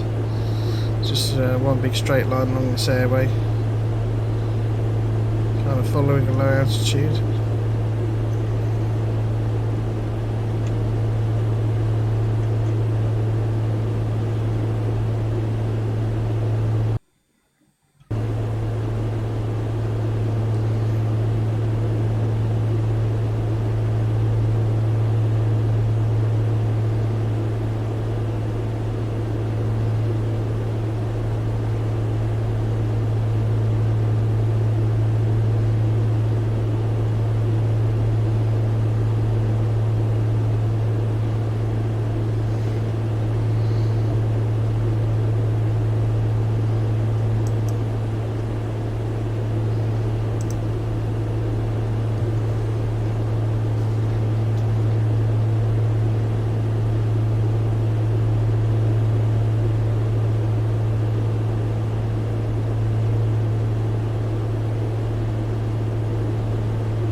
picking up a little bit of speed there. We'll get to 128 knots, 130 knots. I can hear the wind picking up a little bit. Put my attention to it. It's nice you get that feedback as well. It's really nice.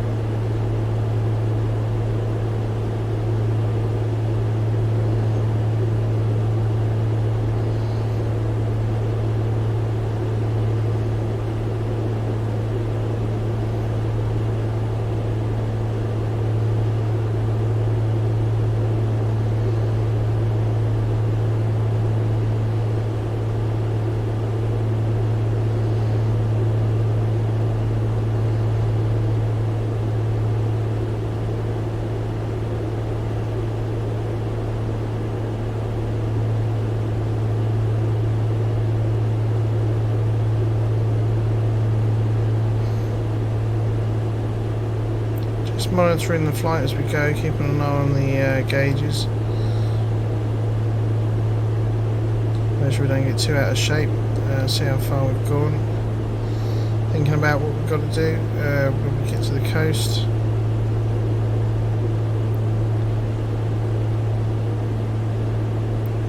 Keeping an eye on the train and the clouds as well.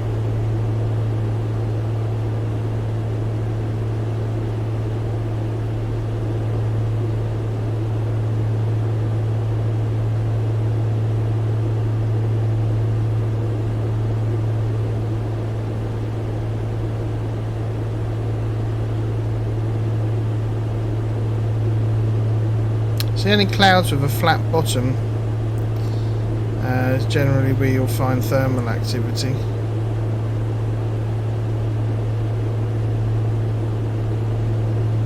Any clouds with a fluffy bottom, not so much.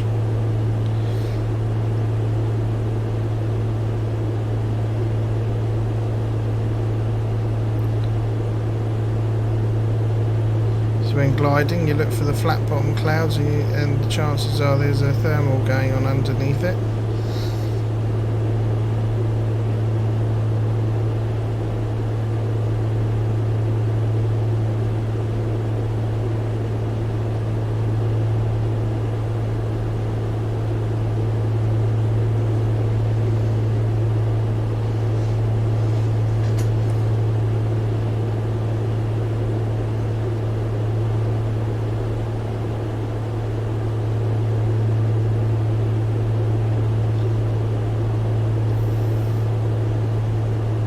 So this looks flat here,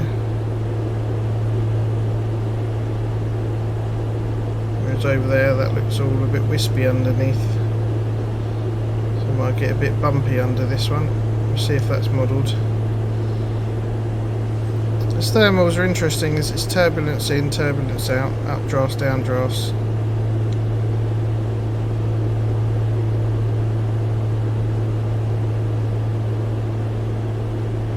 You get a bit of sink, then you get into the thermal, and then you get sink as you come out.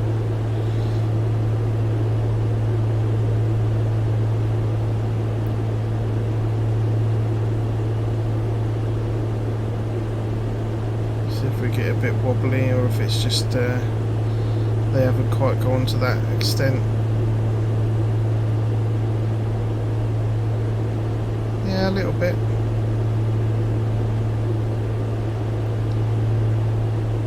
Yeah, there we go, there's your sink. A little bit out of shape, there you go, and a bit wobbly on the way out. I'm wondering if that thermal thing is simulated. Looks to be, but might be coincidence.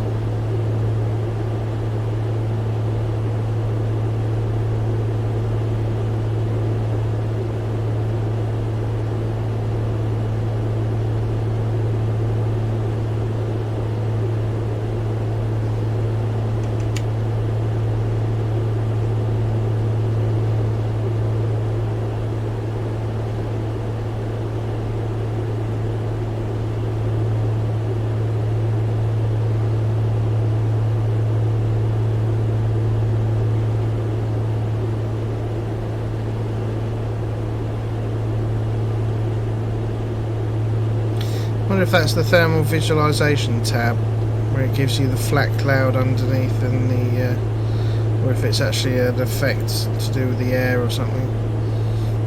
Yeah, never quite, never seen that, never used it.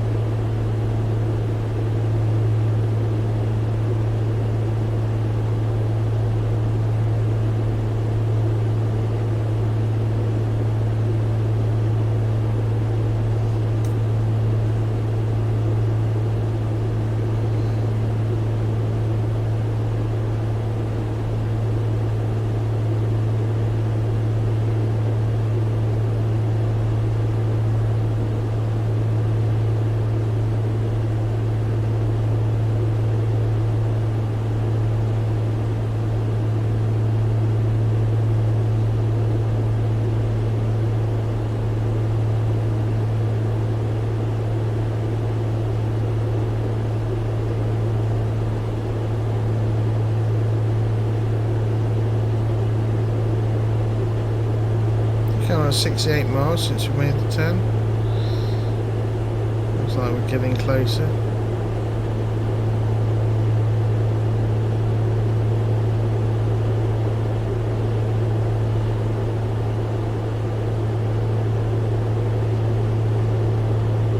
We're speeding up as well. I noticed the speeding up as we might have picked up a tailwind. Come out to 138 knots ish, 135.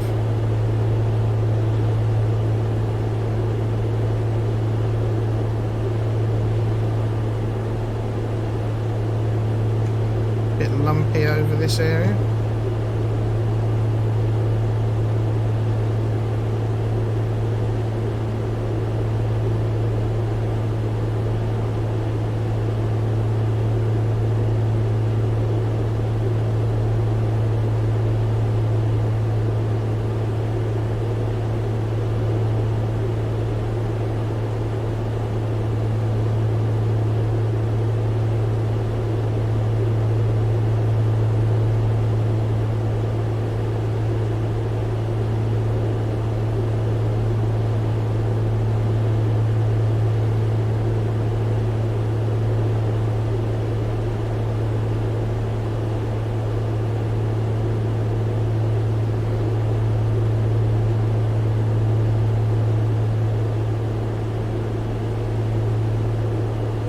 Right, so we've got an airfield there.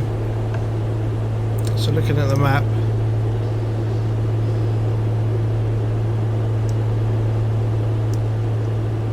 don't know if that's in here, I'm not sure.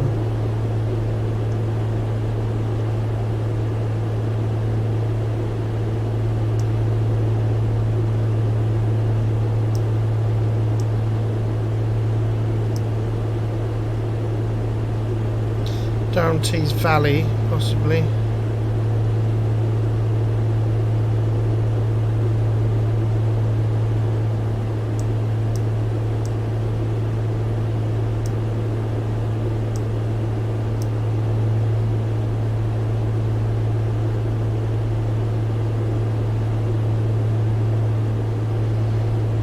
We'll be going overhead in Newcastle, so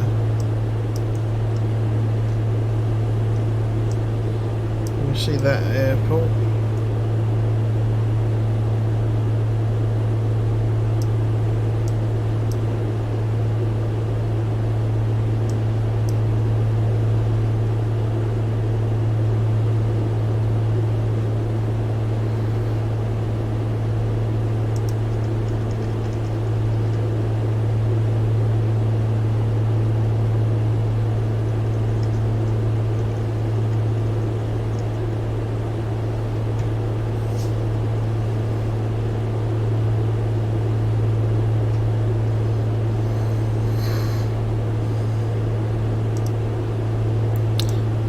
Check the map.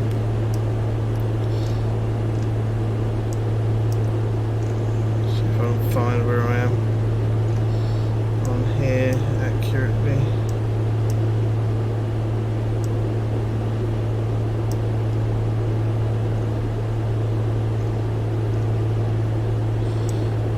Okay, we're right up the top here.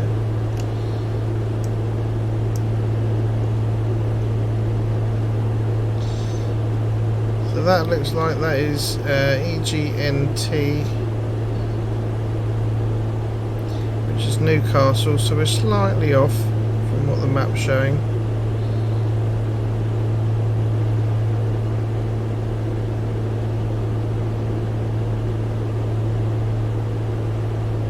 But near enough, as they say. So let's have a look at the map, and the map does take us slightly to the left of Newcastle, so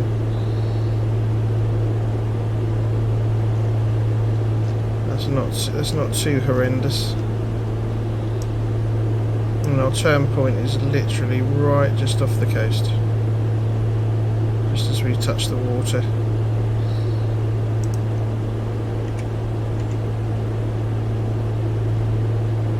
So right at top of Newcastle now.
Checking the map just to see our approximate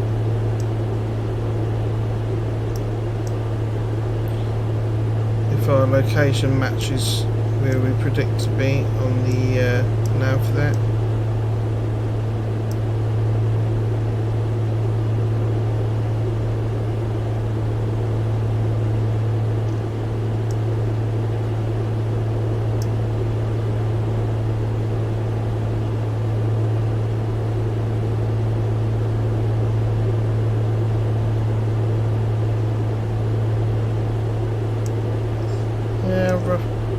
About right. There's a slight discrepancy, but nothing is going to cause any problems.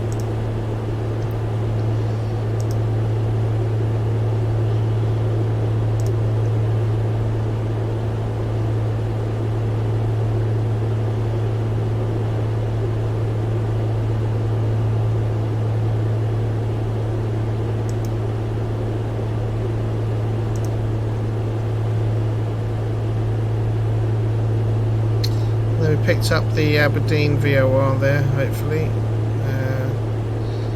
Should be another one.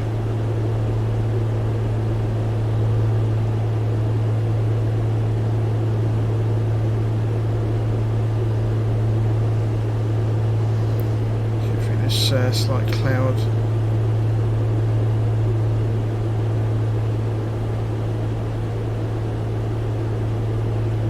Doesn't look very friendly over there. Seems to be having cloud effects without actually being in a cloud, which is strange, but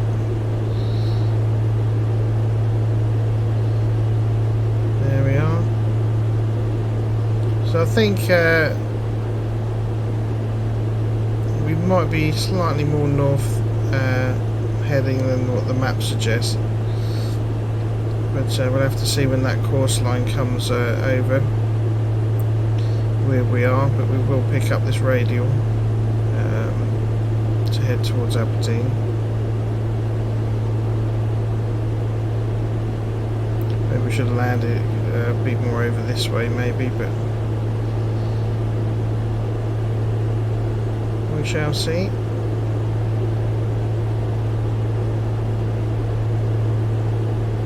It's 350 degrees.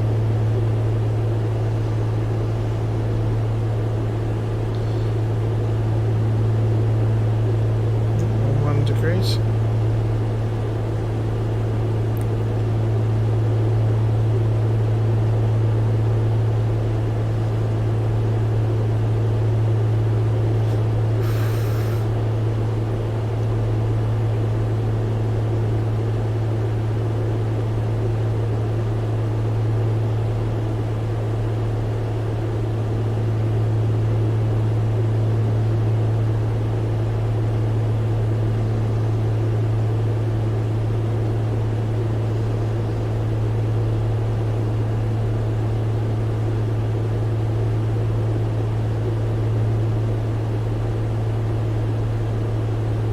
Degrees now. We're a degree cooler than we were, so that temperature's starting to come down.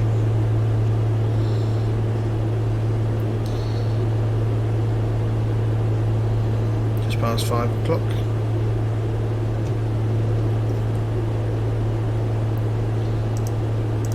So RPMs look fine, fuel flow looks fine, manifold pressure's in the green, 20 inches.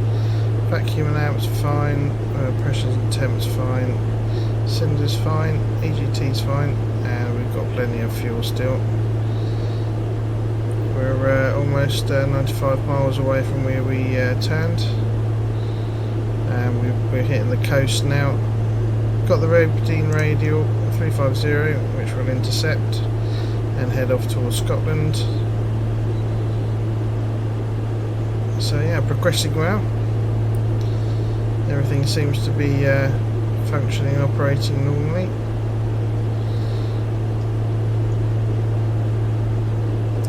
Slightly cool.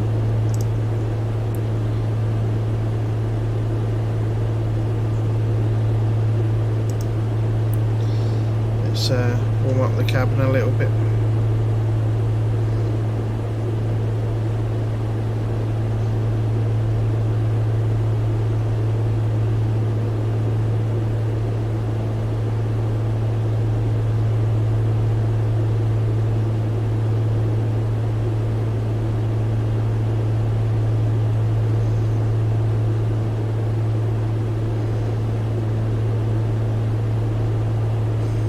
It'd be great to do this flight in real life, actually. Just a nice long trip in a Cessna. Have a bit of a holiday and then fly back. Be nice, wouldn't it? Take her from your back garden. Live the dream a bit.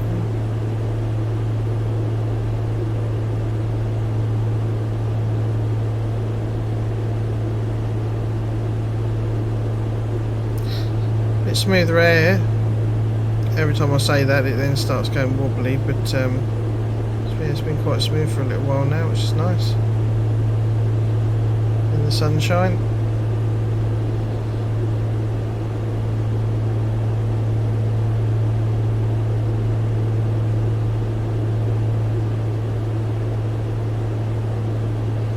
Just gone past Newcastle.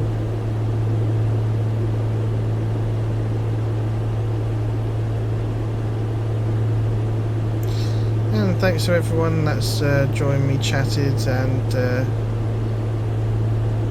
followed here on Gumbo's Flying Circus. It's been absolutely really nice to see everyone. Still got a little way to go till we get to Wick. We've gone past the halfway mark and probably an hour or two to go.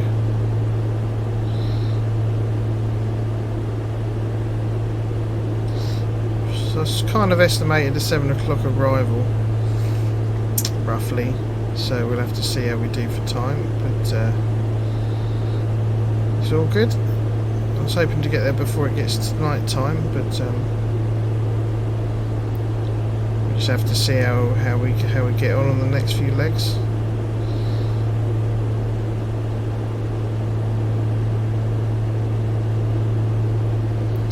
looks like, yeah, we'll probably hit that radial over the water, so that's good.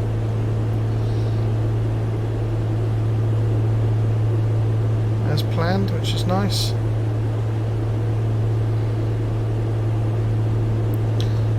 If we know we haven't got too much drift.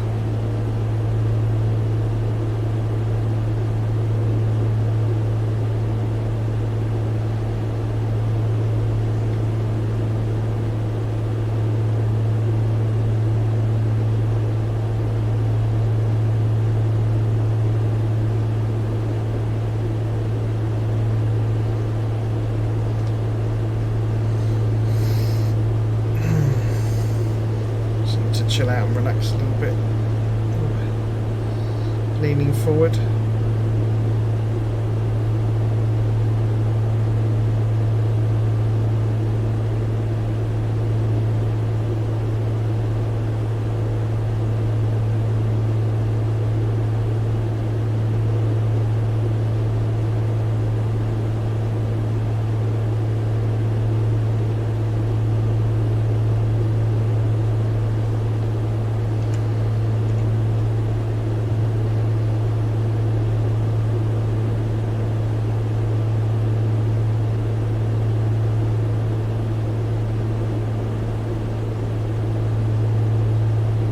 Really nice air here.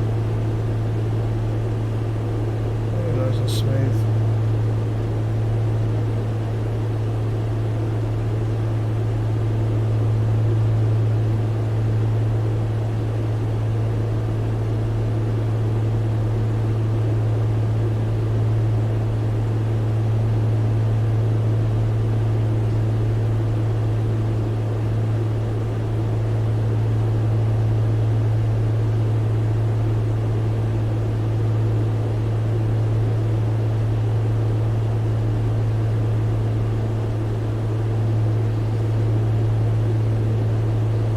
And of course Saber's said that he's following the same route but in a Robin DR401.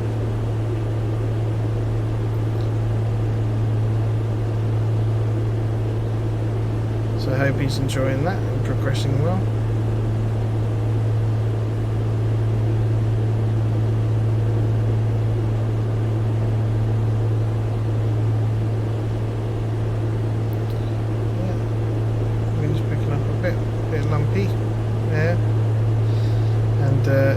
We're just looking for that radial now, which should be coming up in a few moments to make the turn to 350 degrees. So I just want to set up that heading.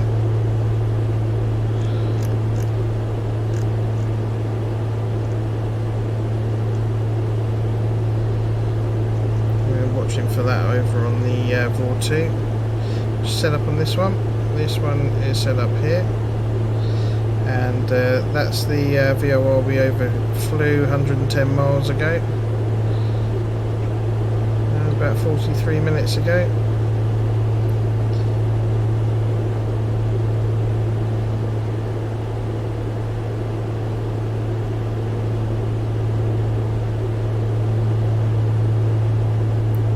Looking forward to when I've got the True Earth sceneries, if they bring them out for the central and northern areas of England. It's a really nice scenery package. Quite surprised at how nice it is actually, but definitely want the other two.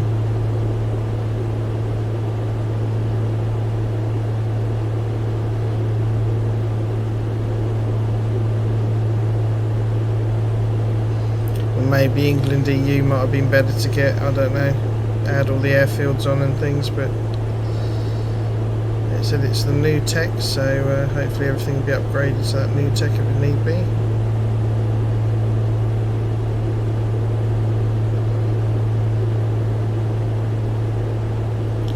Just got to come out here over the coast to make a turn in towards Aberdeen, so we'll follow the coast up over the water, but not too far out, I hope.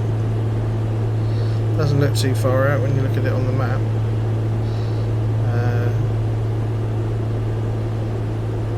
We'll have to see.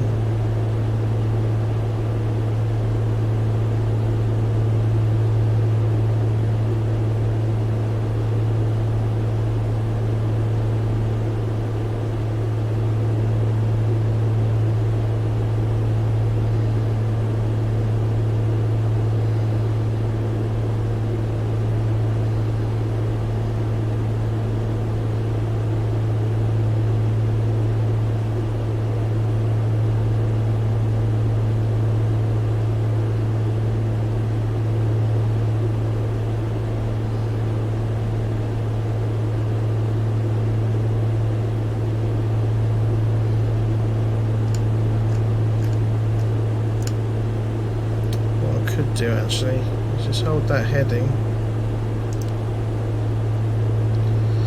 go to 11430,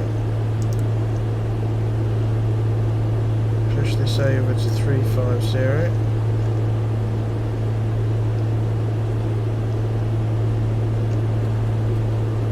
Oh, a bit more rain.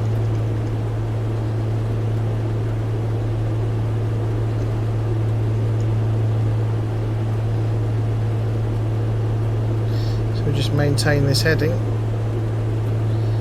until the course line comes over.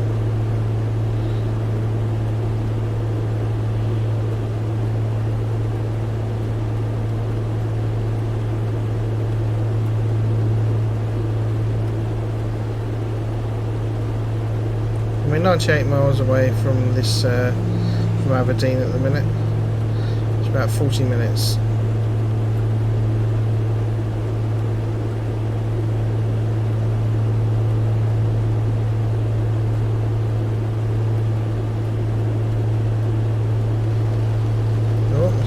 Yet. So what we need to do is put the pitot heat on.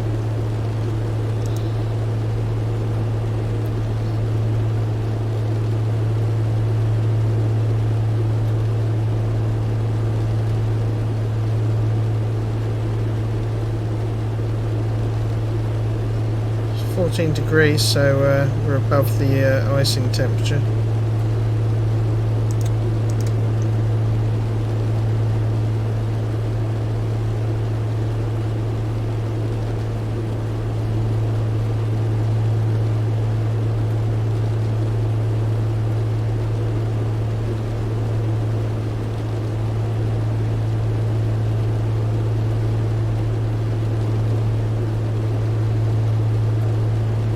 Just keep an eye on the temperatures and pressures and things. So all looks good. Our speed's around 120 knots at the minute. The course is coming over.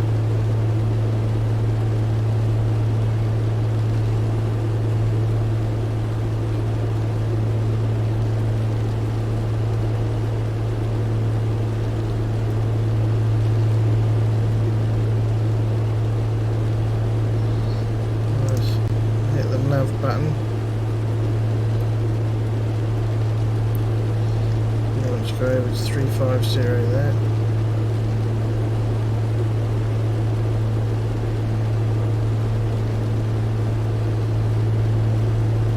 Yeah, it's taking us out quite far over the water here. Not sure if that's a good thing or not. Probably not, but never mind, we'll continue on anyway.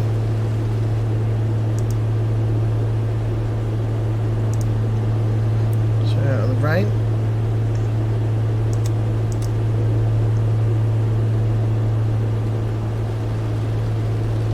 Back in.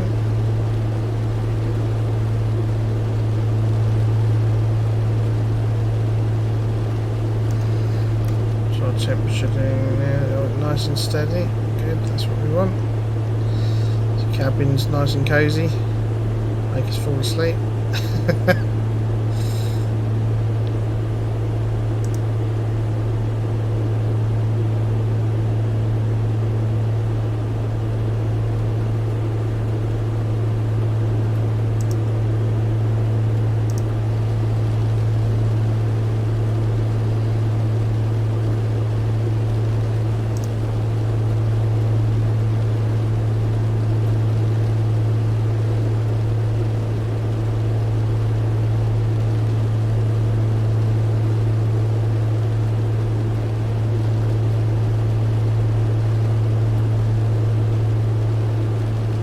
Often I seem to get flashes like that.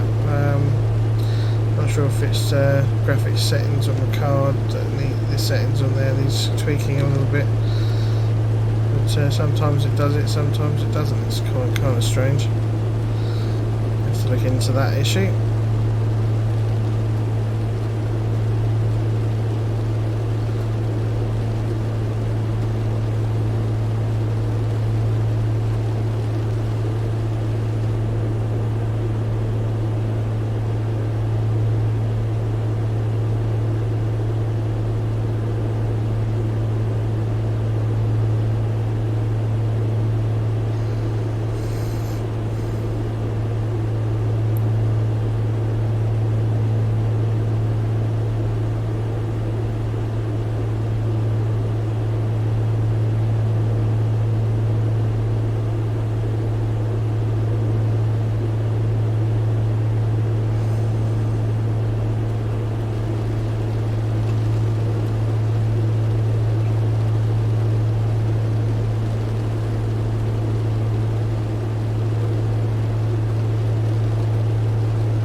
surprised the flight planner put me out over the water there and not following up the coast, as this isn't really where you'd want to be, but we'll go with it because it's planned.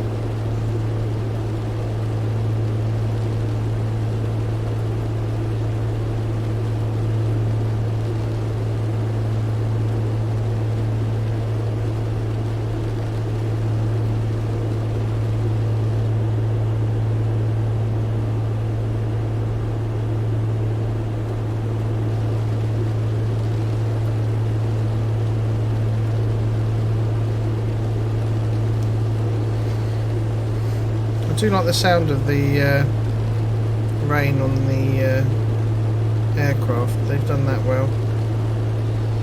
Sounds pretty good. Turn that up a bit so I can hear it.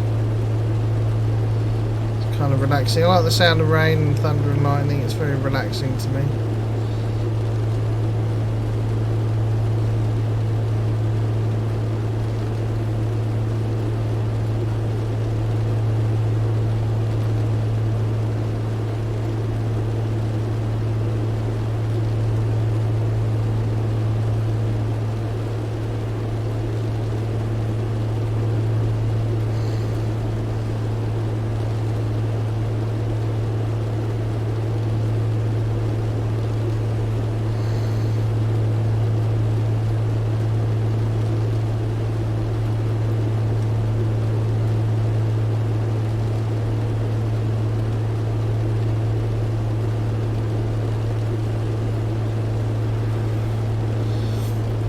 Mad thing to do in a Cessna, actually, isn't it? Fly through rain, over the water, away from the land. But makes for an interesting flight nonetheless.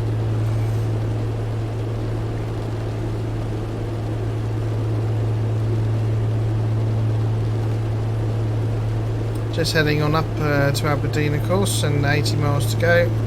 33 minutes till we hit Aberdeen. And then it's on up north towards Wick from there.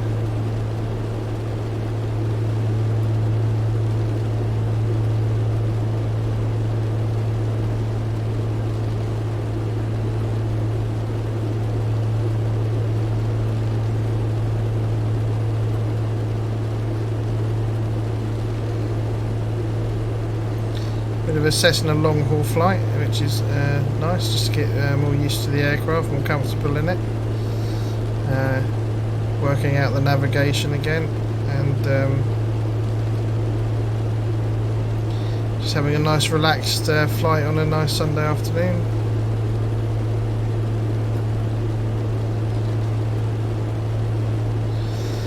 So yeah, hey Colin, so I passed Newcastle, went over the coast, and we hit the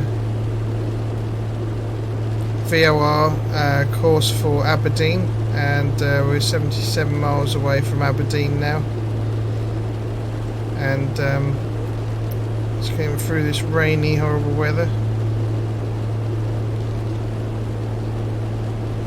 We're on a 350 degree course.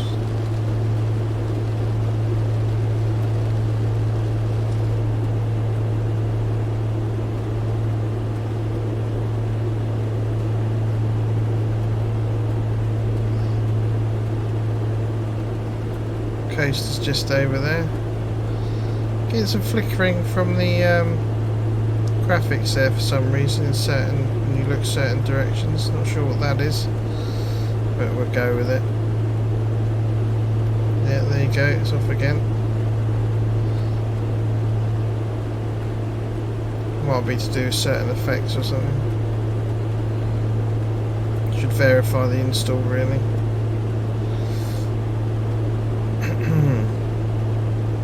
Yeah, so we've got 30 minutes to go till we hit Aberdeen, and so just getting through this interesting weather. Would have thought the flight planner would have kept me over land, but it sent me out over the water a bit here.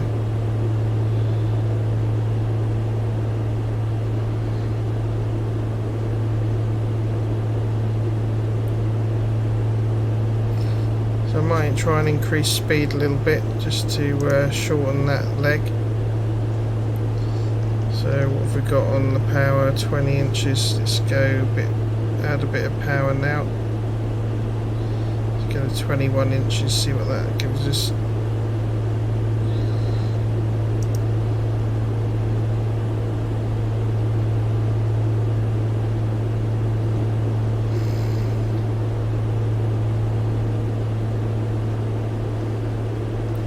So let's check with the leaning. Where's the EGT right now? Is there? I don't know if I could lean slightly more now.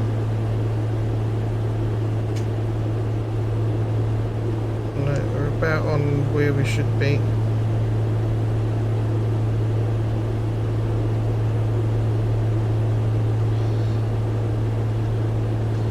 Just max is about here, I think.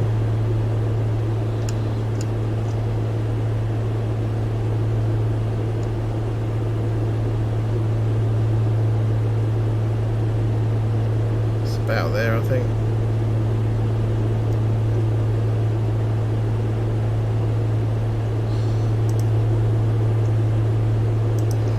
There you go, picked up a little bit of speed, save us a minute.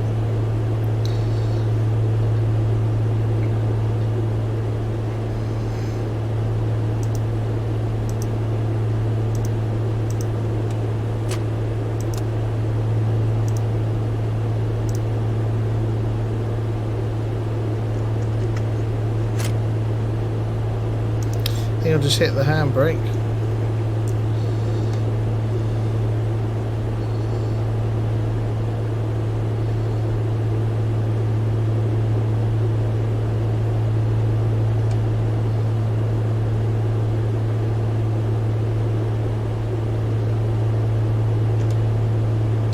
Right, just looking at the instruments now, we'll be hitting through cloud.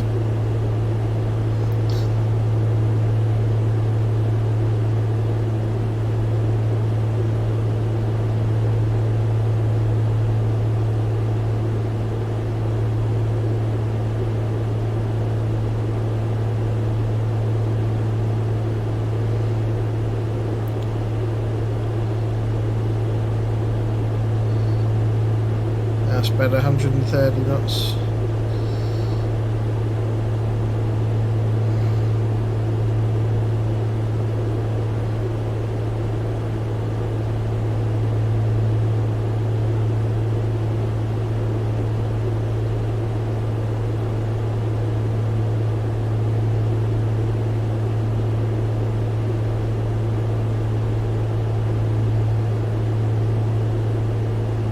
Got quite far actually on quite a small amount of fuel.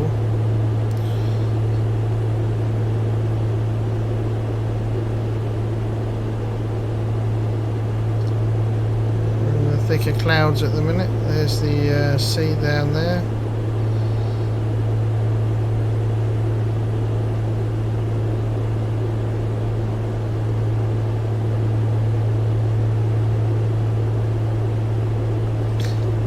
Just make sure that our planned altitude is constant.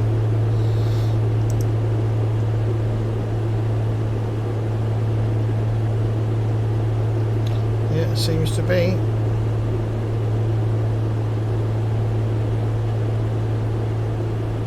So once we hit Aberdeen, we then fly to Wick on a 341 degree heading. It's 11360. So let's just add that in now. So it'll be 11360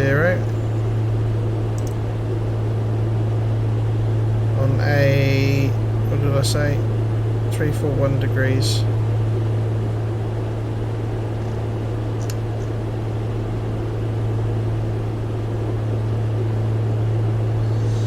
Should be off that way.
So we've got 23 minutes to Aberdeen, and then it'll be on for the final leg up to Wick and for a landing. Hopefully before it gets dark.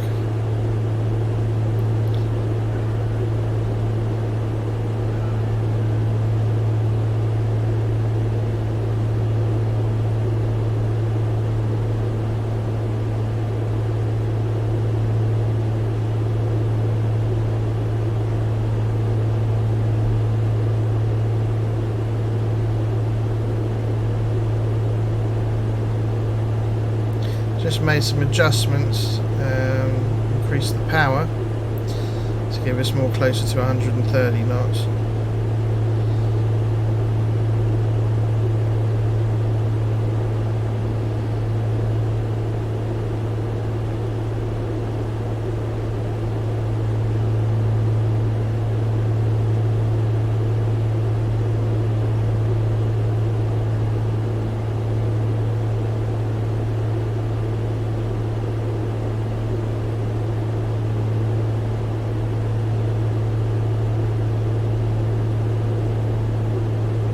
It's amazing how much range this little aircraft has. When you lean it for economy, it gives you about 7 hours or 1,000 miles, nautical miles I think that is.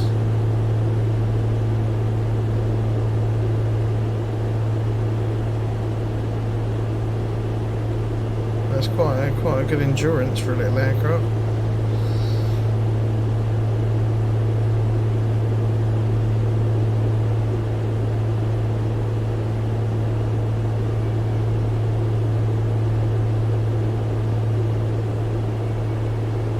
Currently in cloud, which I wasn't planning on, but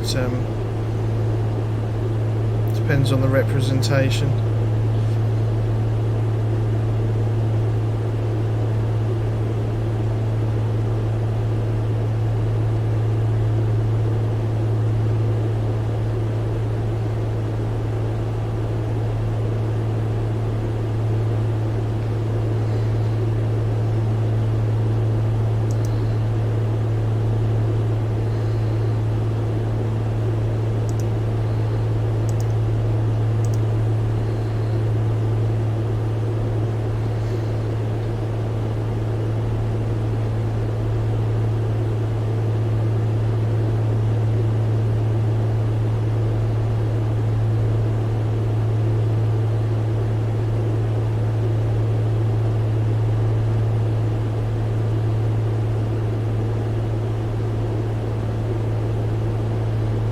We're actually in quite still air.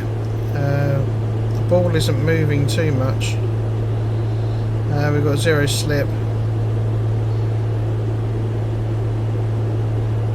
and the vertical speed indicator just seems, pretty normal.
Just sort of skimming the top of this layer, and just every so often you see a break in it and you can see the tops of clouds.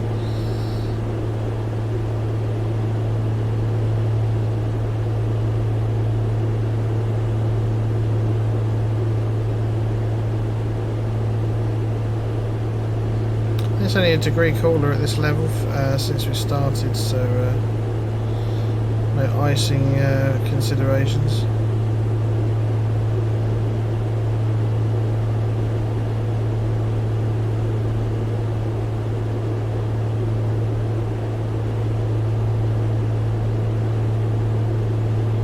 It's going a bit rocky.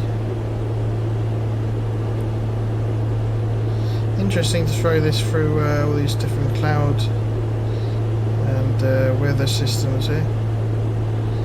It's going to start getting a bit temperamental now. We're hitting the grey cloud, so it should make for a dramatic few moments.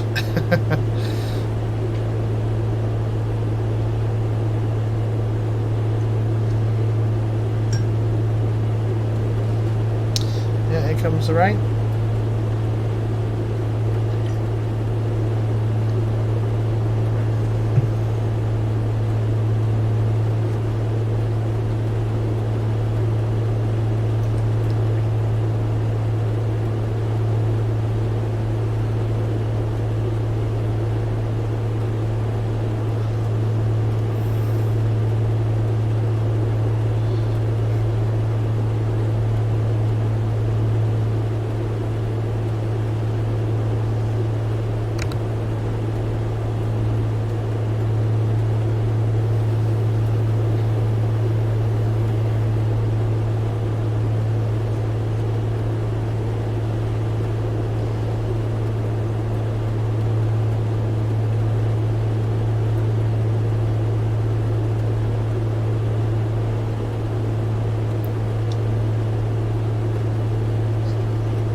I remember doing this in FSX in the 172 trainer, and you couldn't have turbulence and things like that on then. It just went all over the show all the time, you know. So it's so nice to have a sim now where you can have all these effects going on and still, you know, you've got a half decent frame rate and it looks nice and flies a bit more realistically. That's pretty awesome. It's a really nice thing.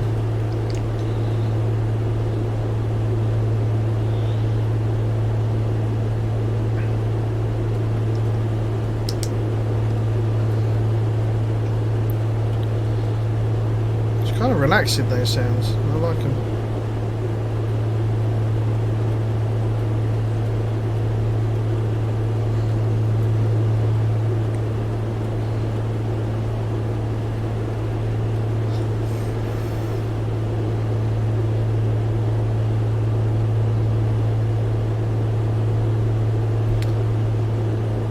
So just coming up to 38 miles to go to Aberdeen. 15 minutes, so we're making good progress. We're close to 130 knots, which is really my target. And it's 20 to 6. So yeah, doing quite a nice trip here.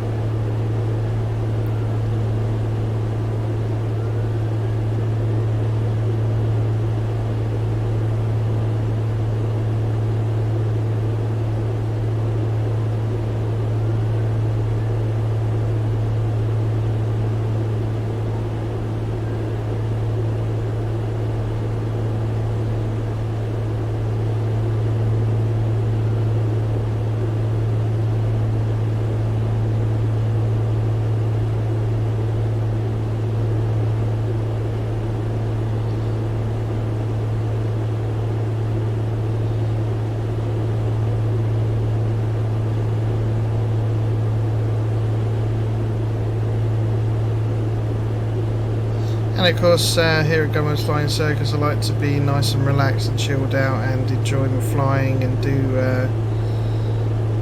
interesting flights and some training stuff on DCS World as well with the A10C at the moment, so I'll be starting that up again Monday.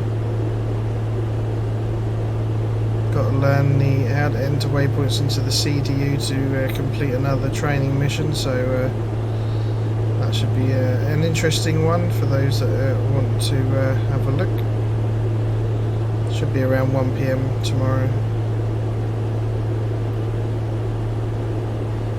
And I thank everyone for coming to view and watch. It's been great. Very, very kind.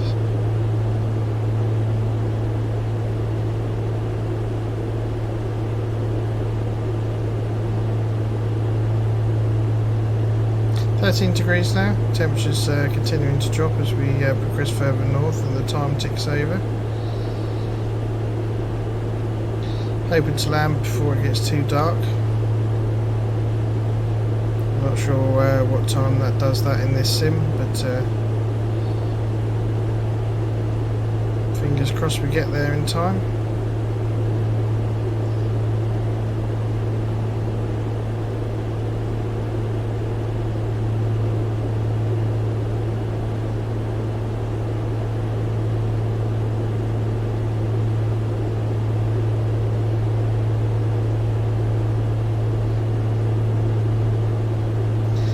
See what the weather's doing when we get there, how it's turned.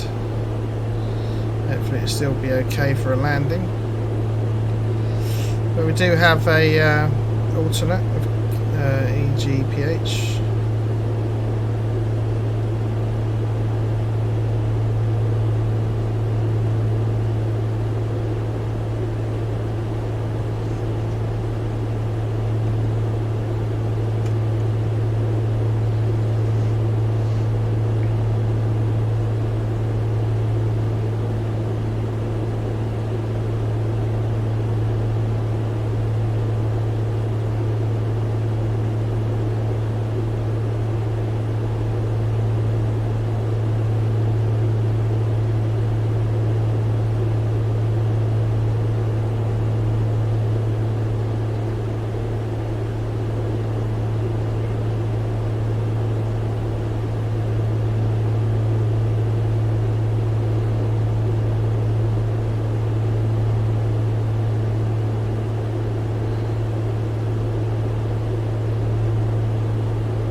So our turn will only be about 9 degrees to the left to head on up to Wick, overhead Aberdeen.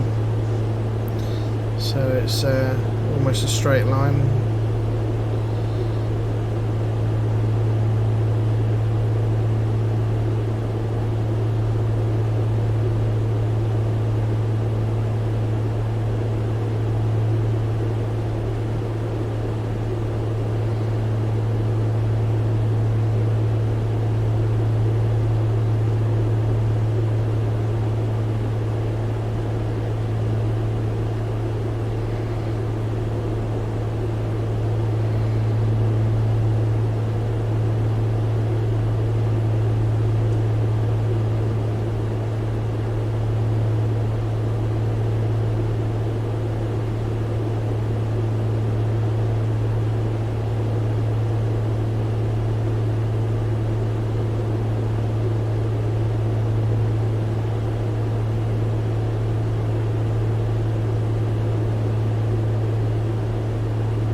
P3D heat back on just in case.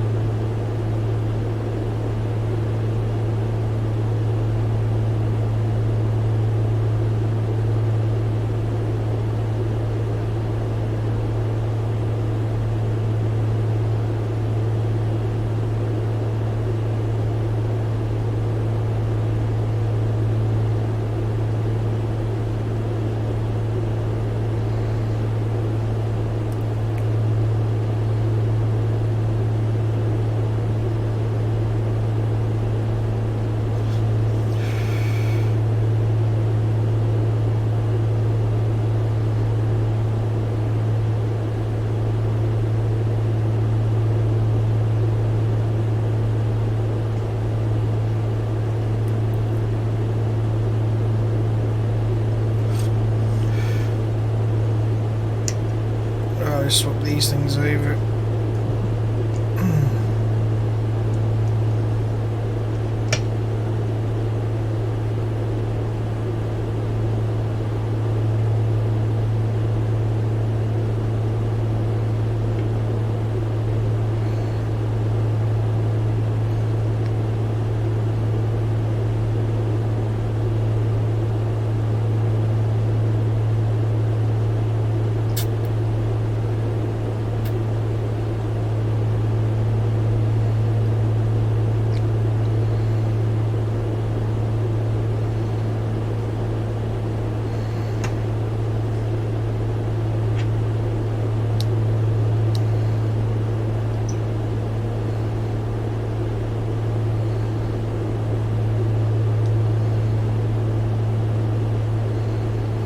There's a break in the clouds so you can see land, and we're just coming over the coast now. Aberdeen just up ahead, 60 miles, 6 minutes for our turn.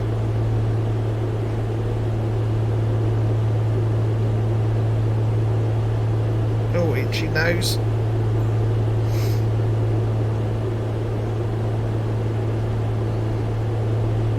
Yeah, there we go, over the coast.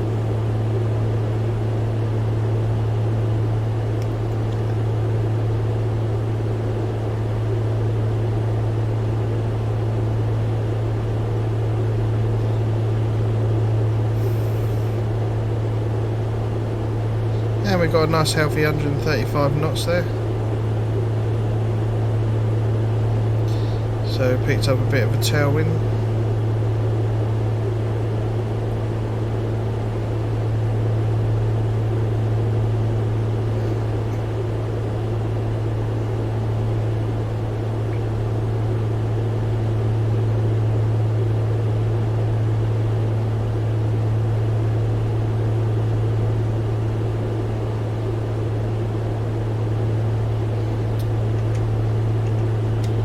Through some more lumpy air. There's the land.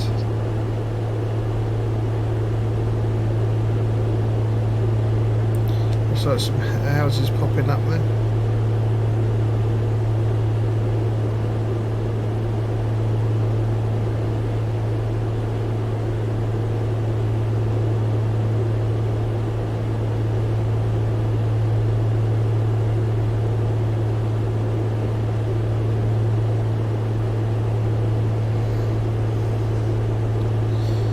So right, we've got 4 minutes, so let's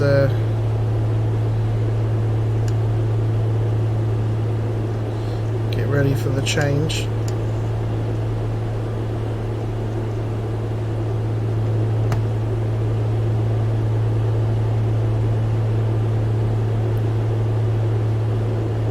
So we're going to maintain this heading,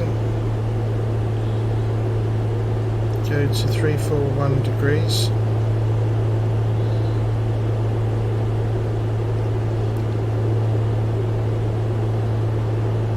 Wait until we get within a couple of miles, then switch over and head for that radial.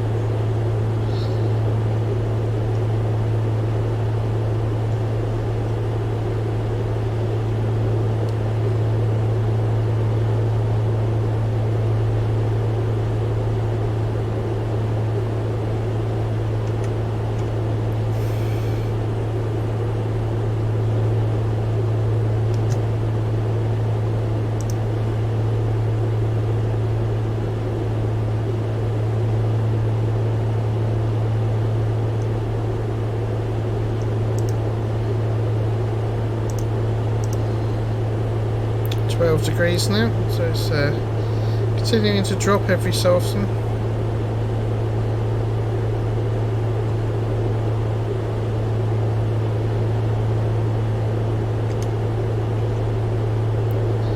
And we've got about 140 knots. And pull the power back slightly.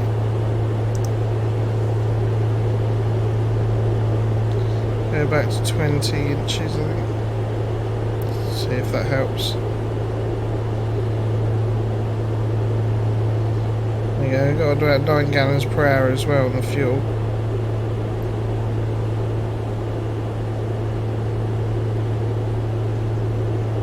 Don't want to get too fast.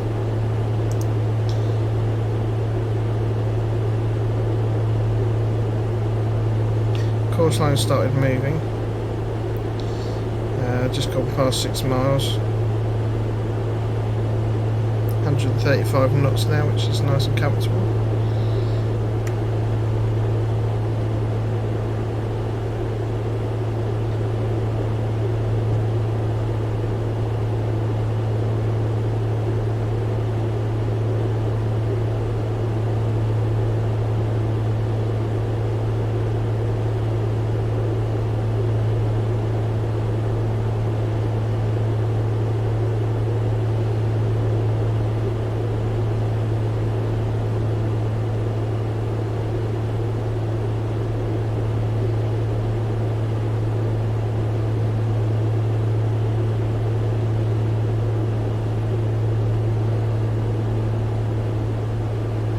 So 130 knots.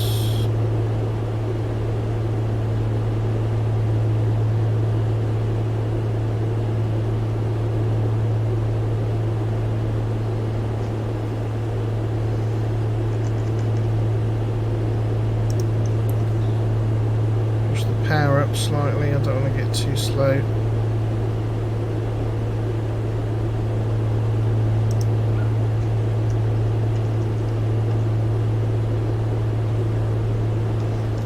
Okay, here comes that course line, so we're hitting nav.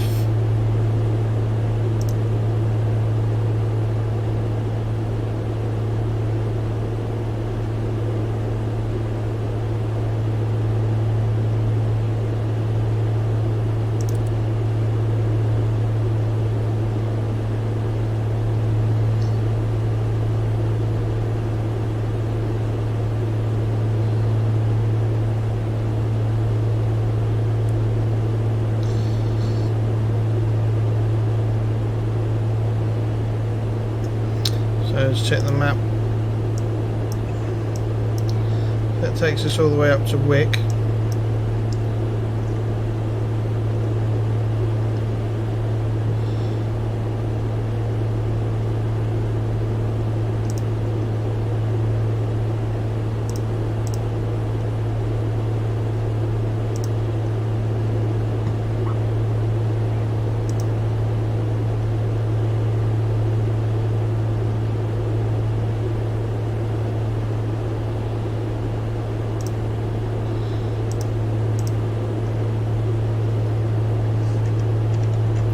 Find some charts out.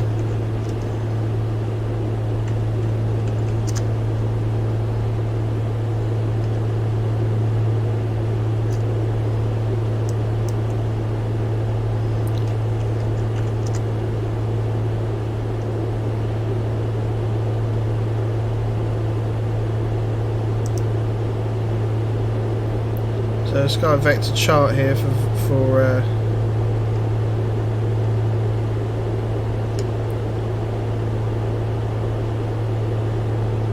got anything I need.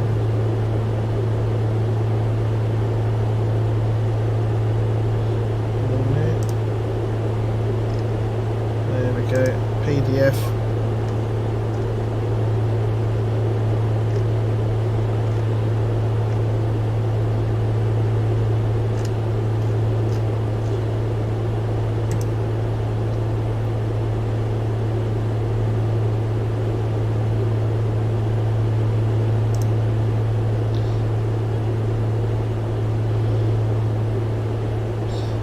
The local weather there.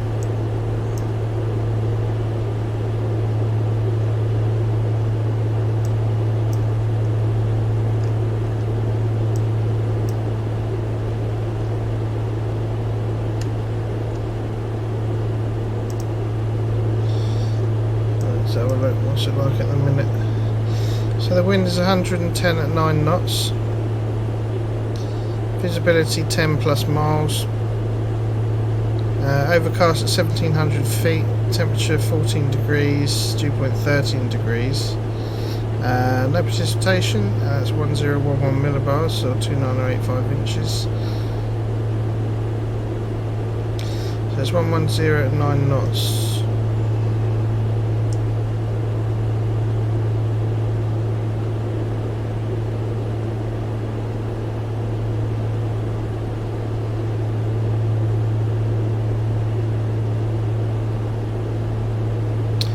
So it looks like runway 13.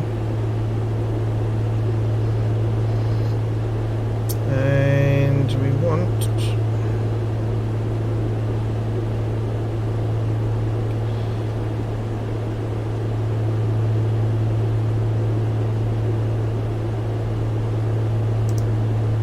arrivals. Have a look at that one. So it's around the NDB, so let's set up for the NDB of 344.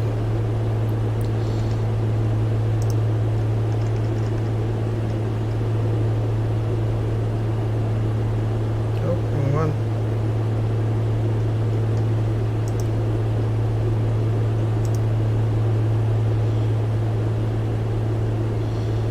There we go.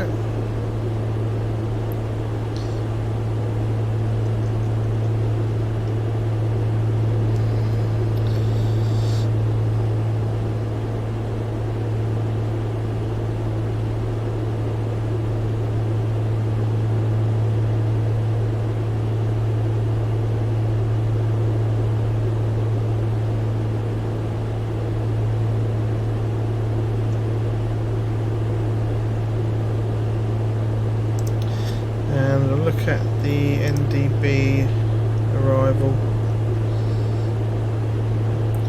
So it's 309 degrees, and then you turn in 1800 feet, 2000 feet, no, 1800 feet, and then 129 degrees at 5.4 DME.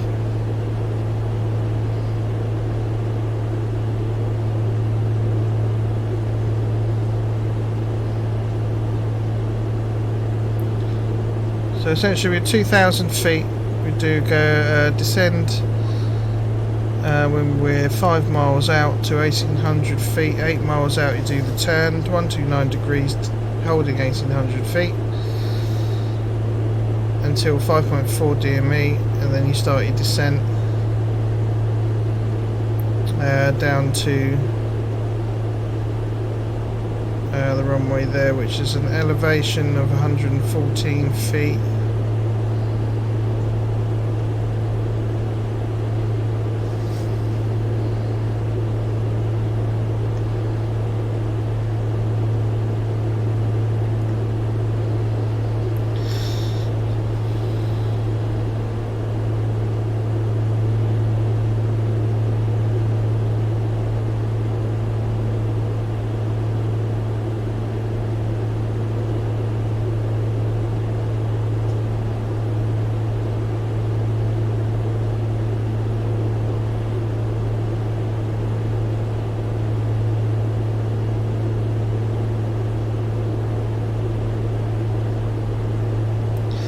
Decision height looks about to be around 480 feet, so we need to see the runway bar then.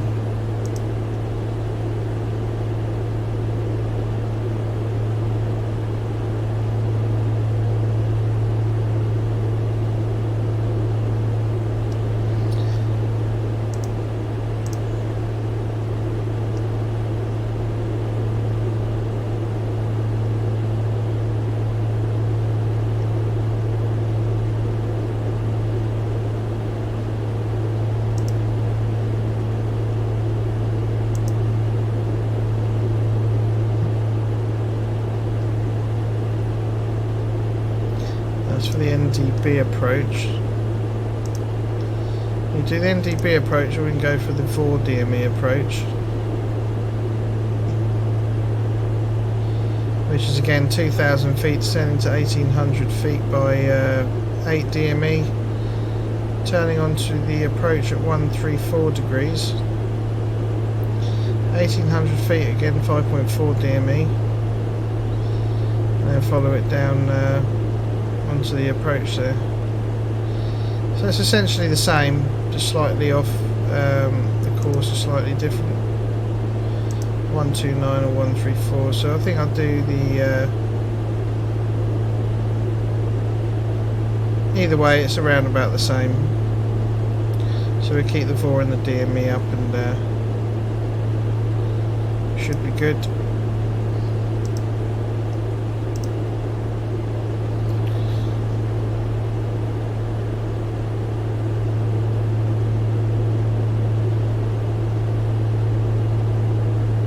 So we've got a bit of a trek now.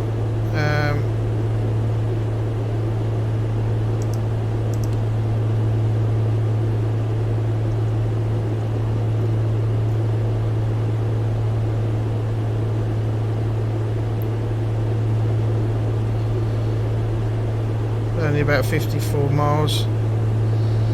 About 21 minutes towards Wick.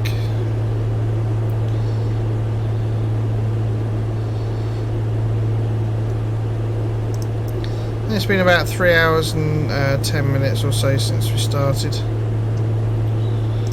we have a short hop across the water here, and then at landfall we should be towards Wick, and then we'll enter into that pattern and go for a landing.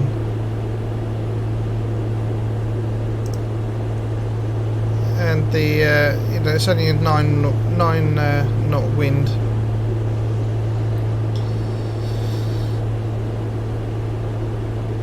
So that's not going to be too bad. We got good visibility, and so what was the ceiling again? Was at broken at 1,000 feet, overcast at 1,500 feet. So we'll be slightly in the clouds until about 1,000 feet on the approach, and then be cleared there down after. So it should be okay.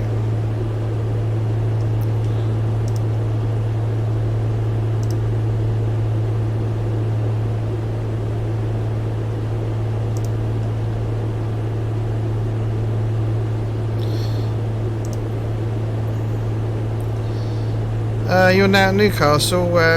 Just got back from dinner. Oh, awesome! I'm just on the last leg now from Aberdeen to Wick. So just been sorting out my approach and looking at the charts, landing into Wick from runway 13.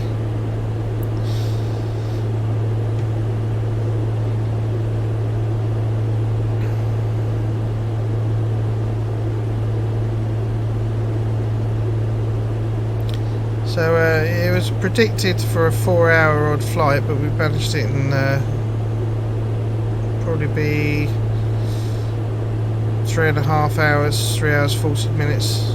So about an hour less than what was predicted. So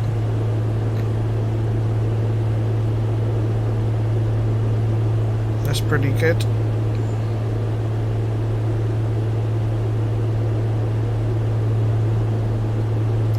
So we set the VOR up for 134 degrees when we get closer. We've got the NDB there as well, but the VOR approach might be a little bit better. So we've got to descend, make sure we're at 2,000 feet by the time we get to Wick.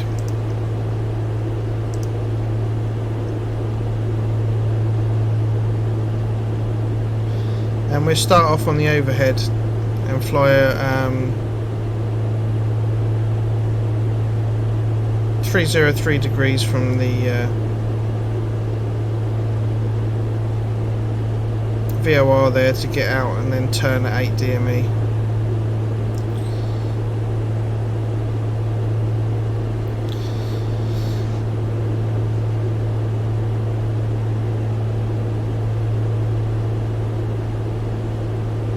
So I need to keep an eye on a few bits there, and descending whilst we're going out to 1,800 feet.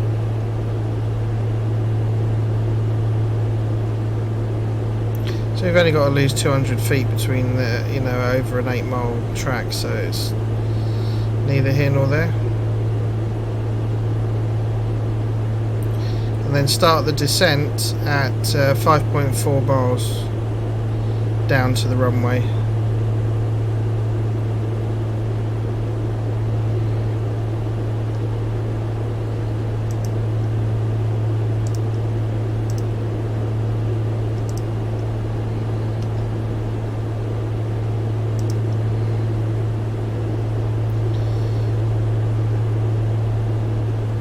And our rate of descent will be around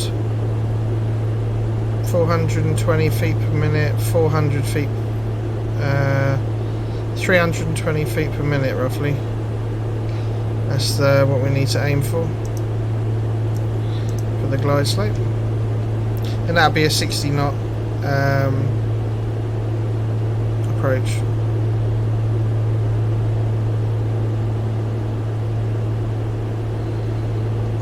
If we look at the descent checklist in preparation, the power as desired mixture, just to smooth out the engine. Cowl flaps need to be closed, they are anyway. Set the altimeter, so that'll be roughly around what we've got now. Fuel selector valve to both, which that's already set to both, and wing flaps as desired. So might be able to put 10 degrees in on the descent if need be. Let's warm up the cabin a little bit.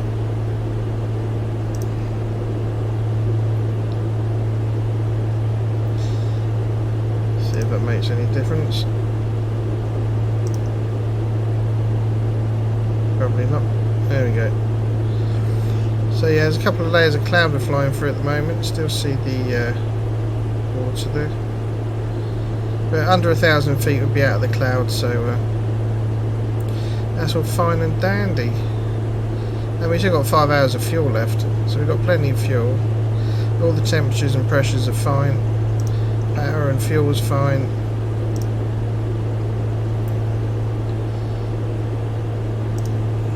So it looks like we should be good.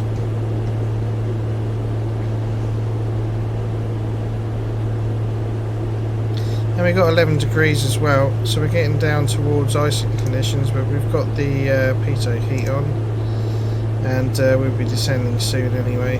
Another probably 10 minutes. Won't take us long to descend.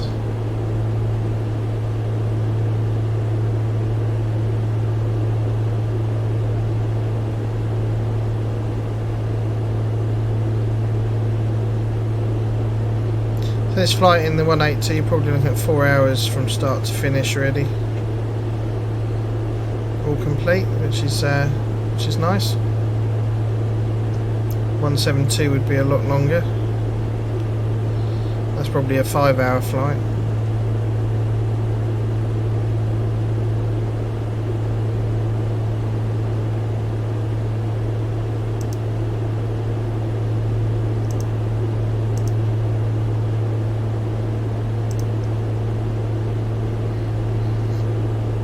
Keep that chart up as a reference. So on the second one, what we can put in is the 303 radial,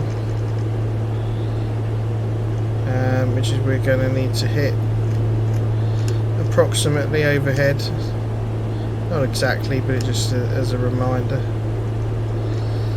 Got the NDB there, so that would be on a heading of just in case switch 129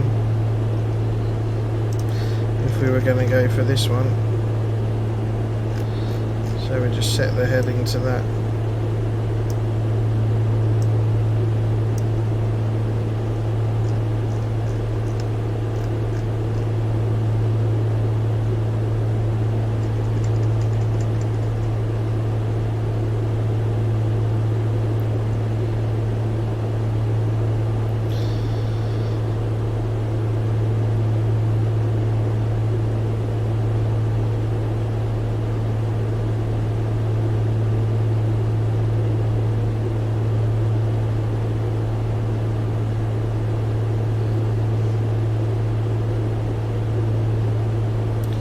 So it's overcast at 1500 feet. Cloud base is 1000 feet for broken clouds. We'll be starting at 2000 feet, so we'll have to use the instruments for a bit.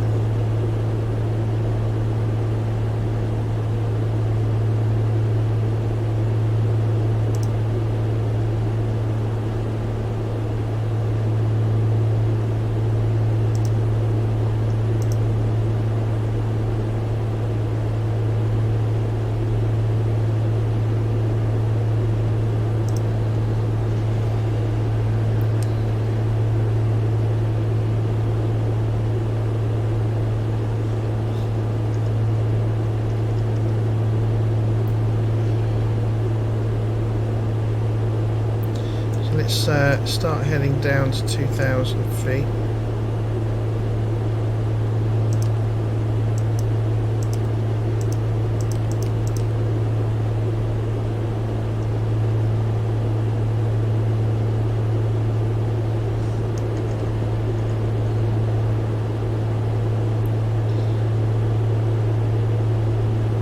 Bring the power back slightly.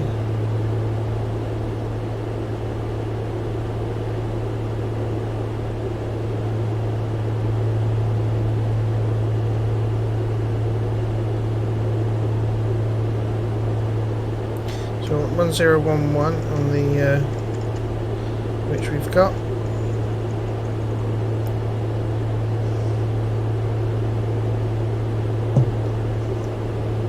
Let's do 11 degrees, be a bit warmer closer to the ground, I should think.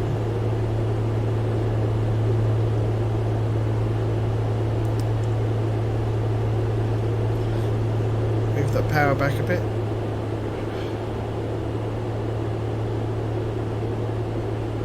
Just listening out for the engine. I'll have to move the mixture if it gets a bit out of shape.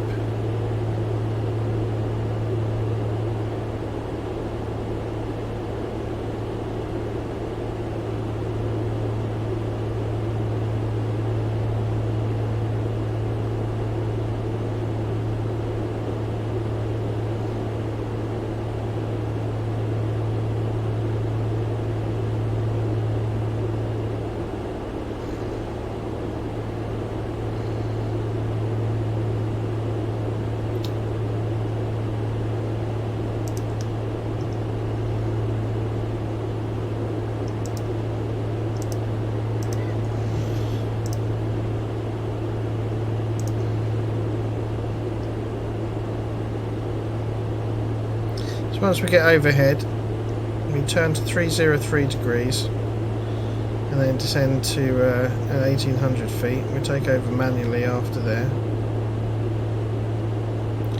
And at 8 DME we turn in and start our descent at 5.4 DME from 1800 feet down to the runway.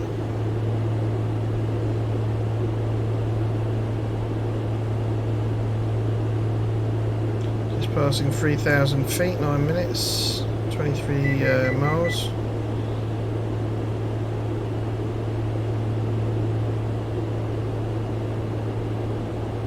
So get down nice and early.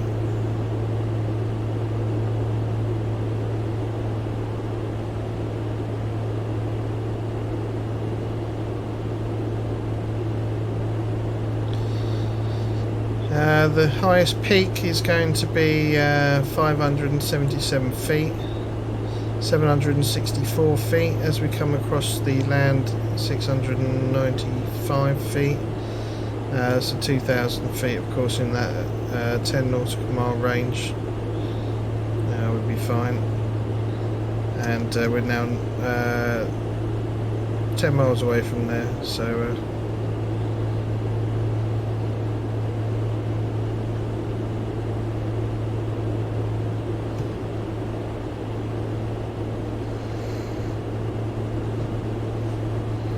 engine's starting to sound a little bit rough, so we just put some mixture in.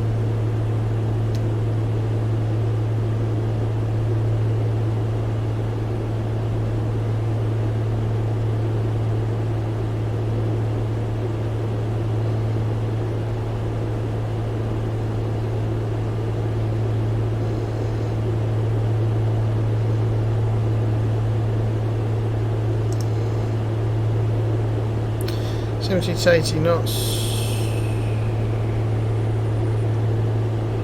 So we want to go for around 120 knots, 100 knots maximum. So 60, 70 knots flaps down. We'll stick at 60, and that's a 320 feet per minute descent.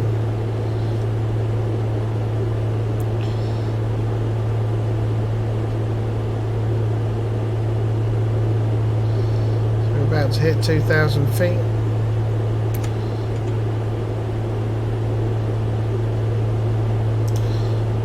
Getting a little bit fast. Bring the power out a little bit.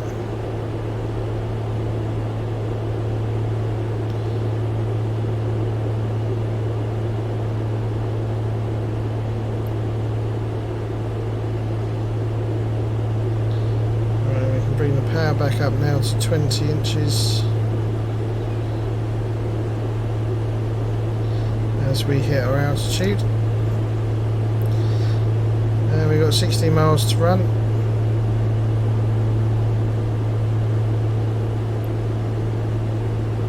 So we'll set up nice and early.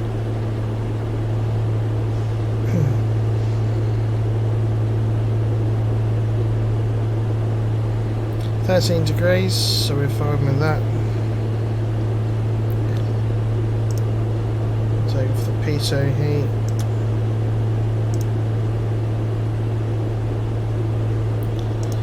Turn the lights on in. Just do that now.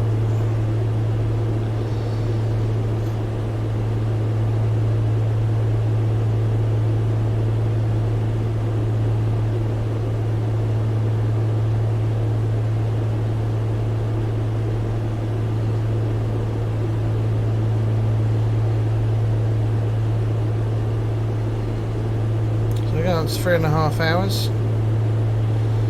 3 hours 25 minutes thus far.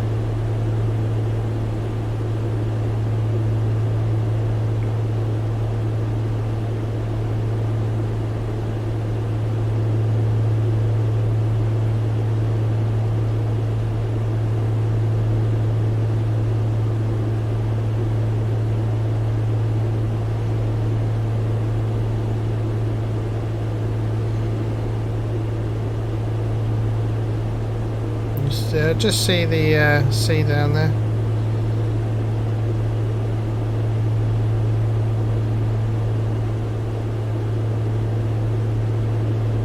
Five minutes till the overhead.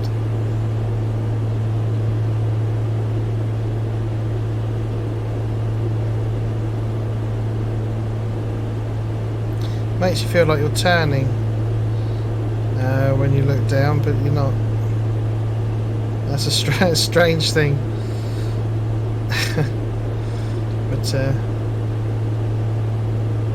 trust the instruments.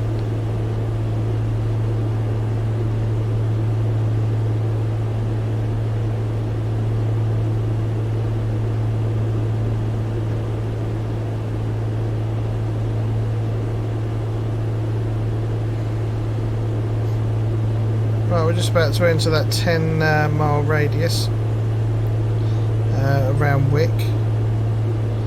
So there's no high peaks we need to worry about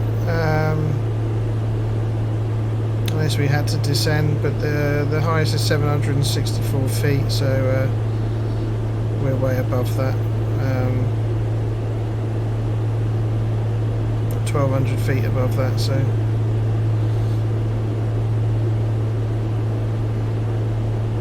we're safe at this altitude.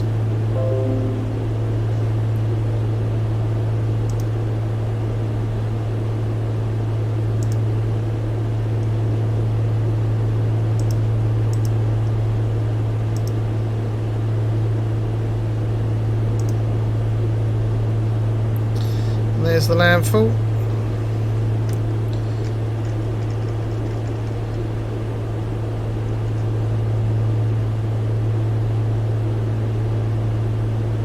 We're heading to here. There's the airfield.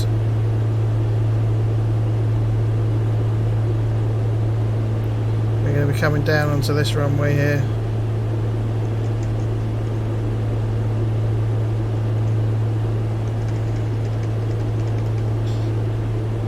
There's the pappies.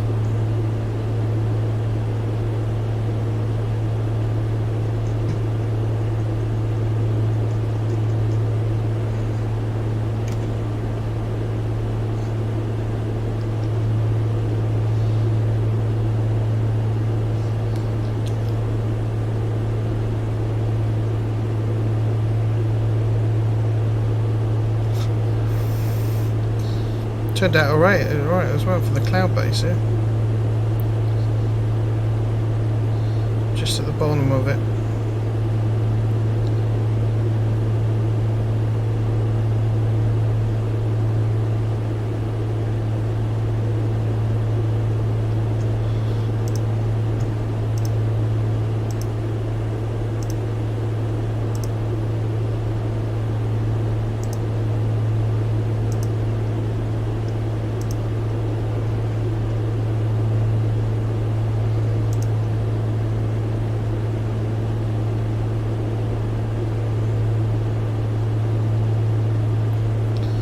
Come overhead the beacon, and we want the 303 degree radial.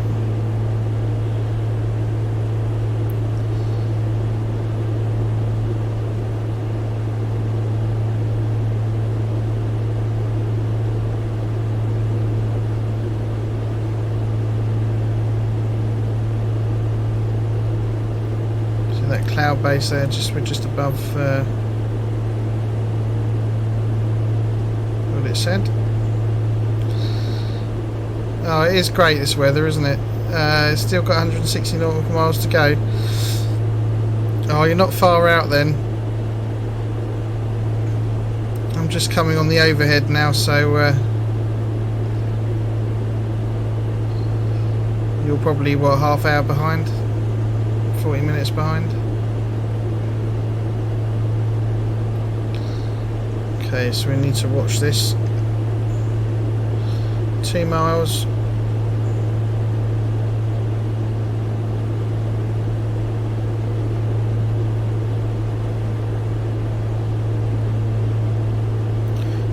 .6.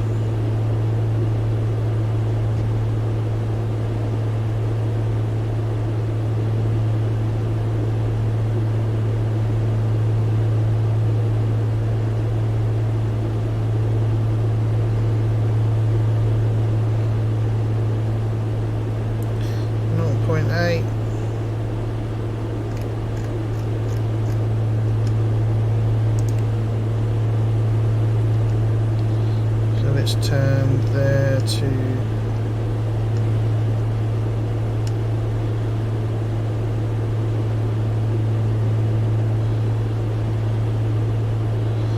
come over, and then that needs to go to 134.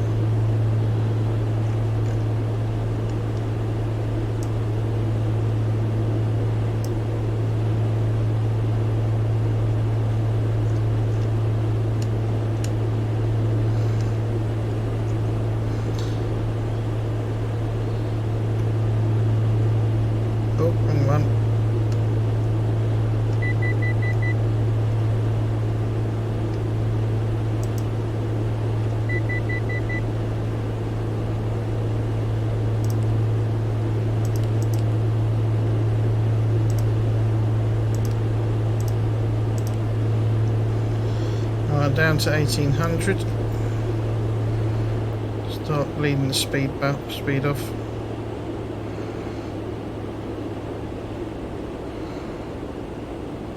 And we're putting 10 degrees of flat.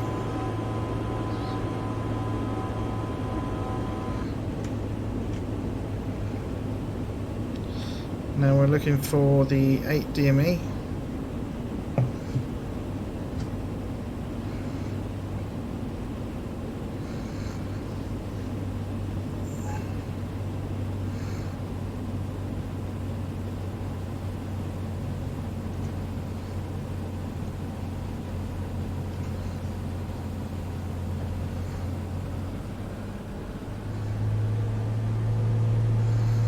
So it's 80 knots. There's 1800 feet with 3.6 miles. We can come this way a little bit, slightly off course. but not too bad.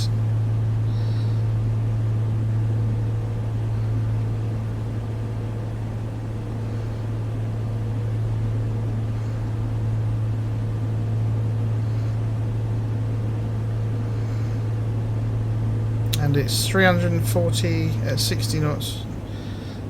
Let's bring that speed back a bit again, we're getting a bit fast. 340 feet per minute descent. So 4.7, 4.8.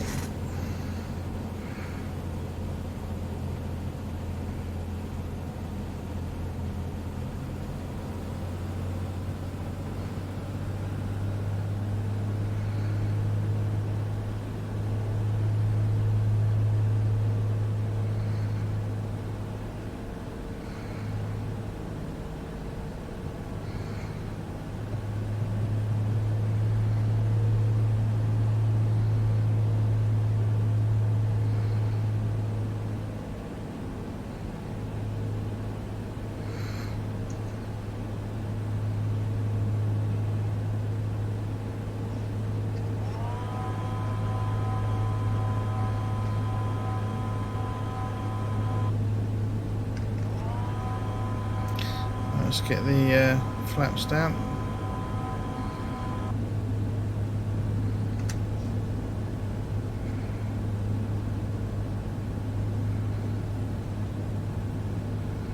.4 miles.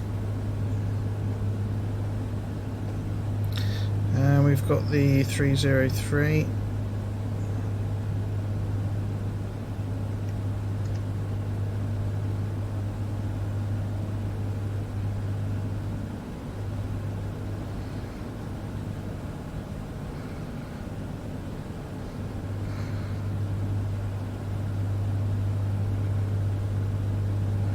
It's 12 degrees, 7 miles.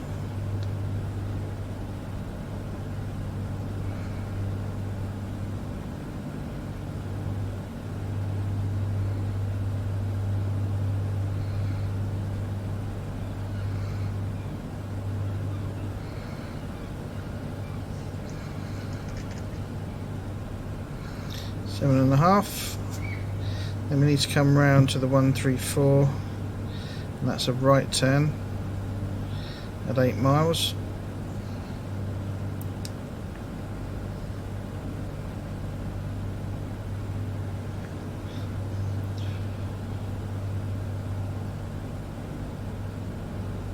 There's 8 miles.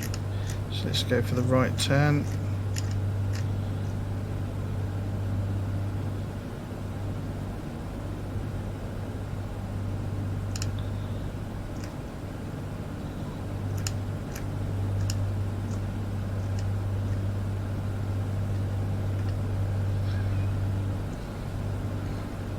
There's our 60 knots, so we're just watching to maintain that. We can see the ground.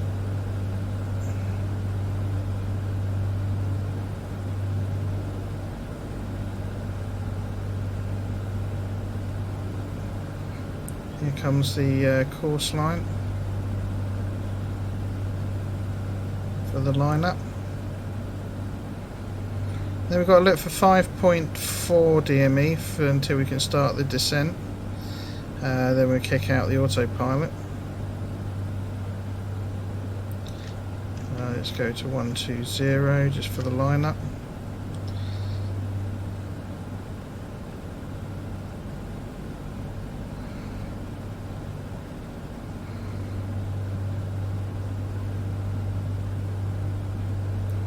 Hopefully that'll be enough.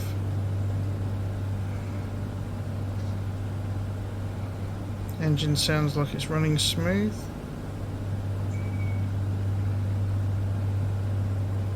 So we can keep everything as is. We'll put the prop in now.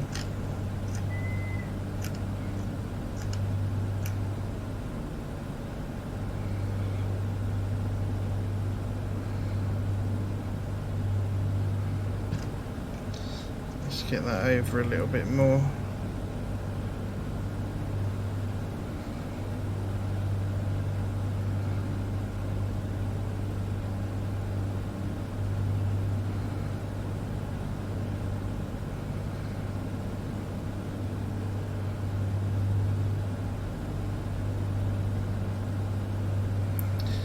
7 miles, 7.2 miles, so we've got plenty of time. Still maintaining the 1800 feet. Checking, make sure we've got everything set properly. Zoom in a little bit so I can see the instruments better.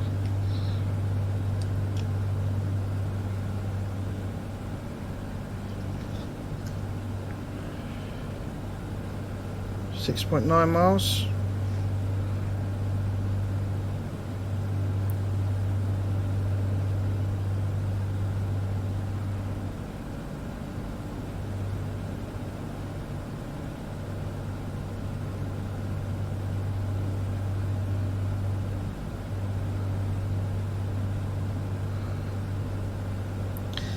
.5.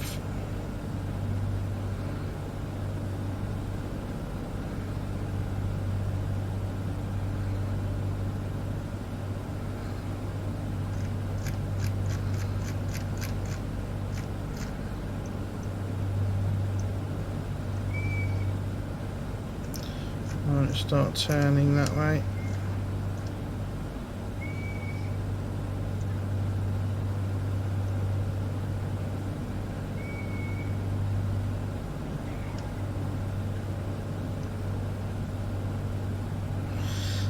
So 5.4 we're looking for.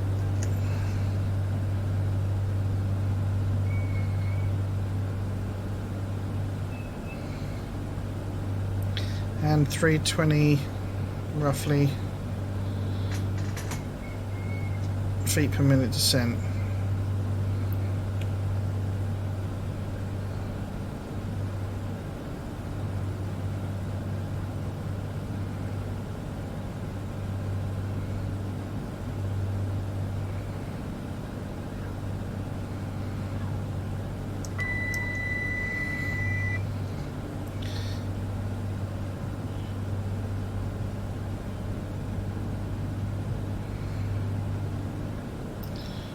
Trim a bit there. There we go.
Hey Centuria Romano, hi, how you doing?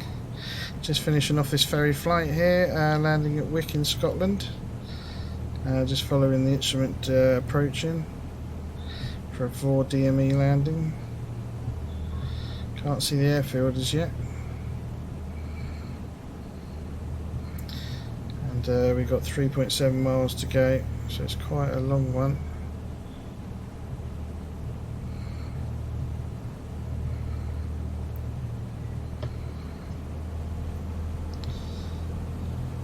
Oh, you're still trying to work out the Rio?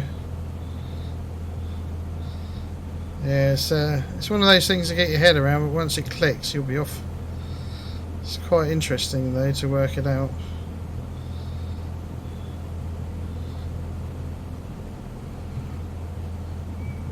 Okay, I see the Pappy lights, and it looks like I'm on glide. Oh, let's change that trim a bit.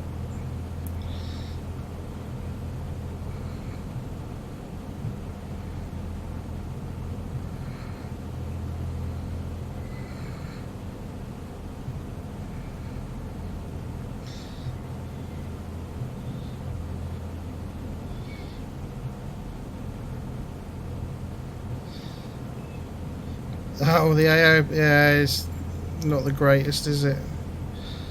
It's a bit of a pain, that is. Yeah, so the course line's slightly out to where I need it to be, but it's close enough.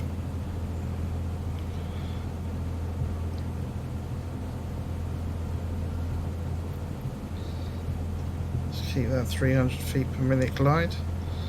60 knots, and we've got 800 feet. 2 whites, 2 reds. Flaps are down.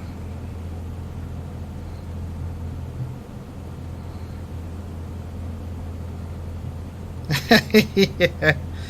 Who would that be then, Sabre?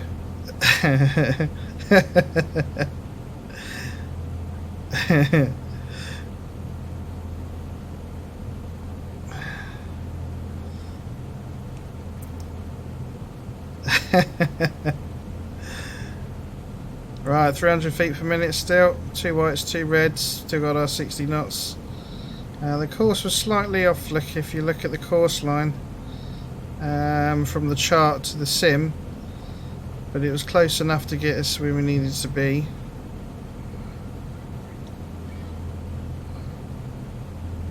So it looks like it was another 3 or 5 degrees. The other side, 1.3 miles out. Looking nice, stable. 500 feet, approaching decision altitude. Minimum descent. So that's coming up. Still got the 60 knots. Nice and stable.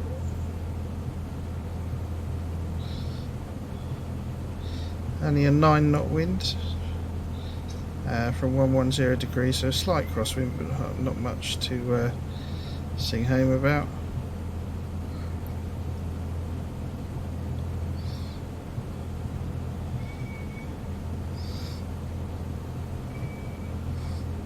A little bit out of shape there, just keep maintaining that descent rate. Keep an eye on the instruments, looking ahead. Going a bit high, pushing the nose, pulling out some power.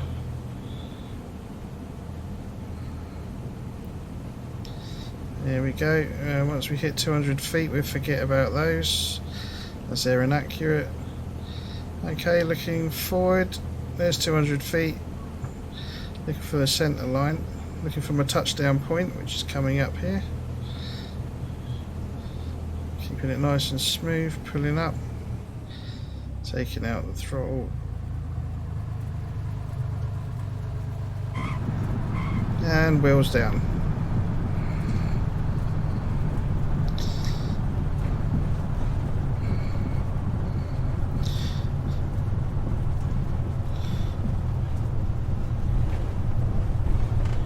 Right, gear can come up. And we'll open up the shutters there.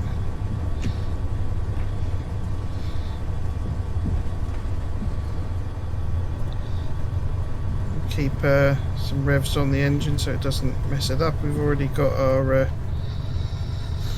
what sits there.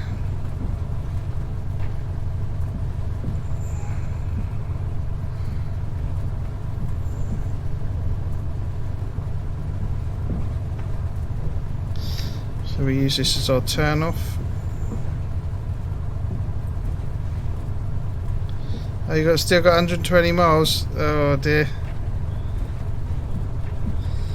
Not sure that'll go quite quick though. Is that an hour? Something like that. Right, there's a taxi down here.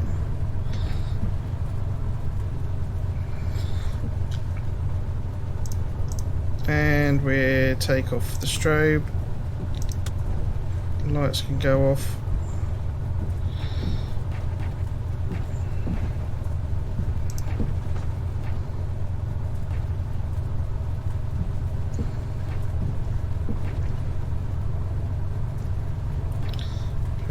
Mixture a bit. Let's find somewhere to park. Trying the airliners, yeah, definitely.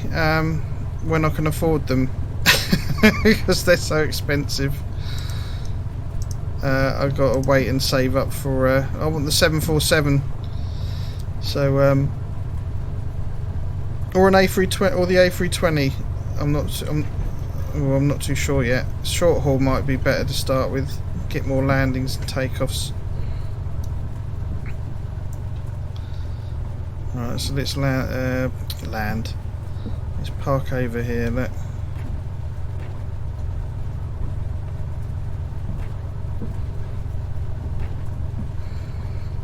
Right next to fuel there.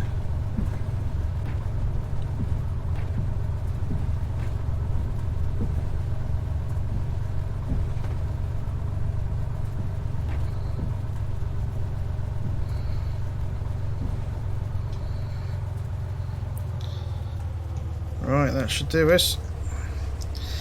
So the wings are flaps are up and thingies open. Done that already. Parking brake set. Throttle is idle. Electronic equipment can come off. So let's turn these off. Off. Oh, off. Let's get that off. And that can come off. Avionics switch needs to come off. Mixture idle cut off. Magneto's off. Control lock install. So we need to push that forward, don't we? And stick that on. Beacon light, those can come off. And fuel selector valve comes to left. Boom.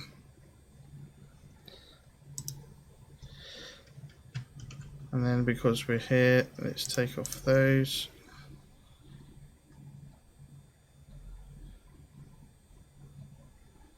And shut that. Headphones can come off. And let's stick the tie downs on the pitot cover.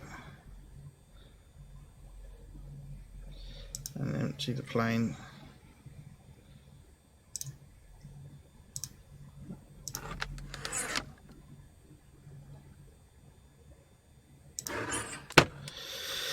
Oh, alright then. We need to take the whatsits off, don't we? That's what I forgot to do.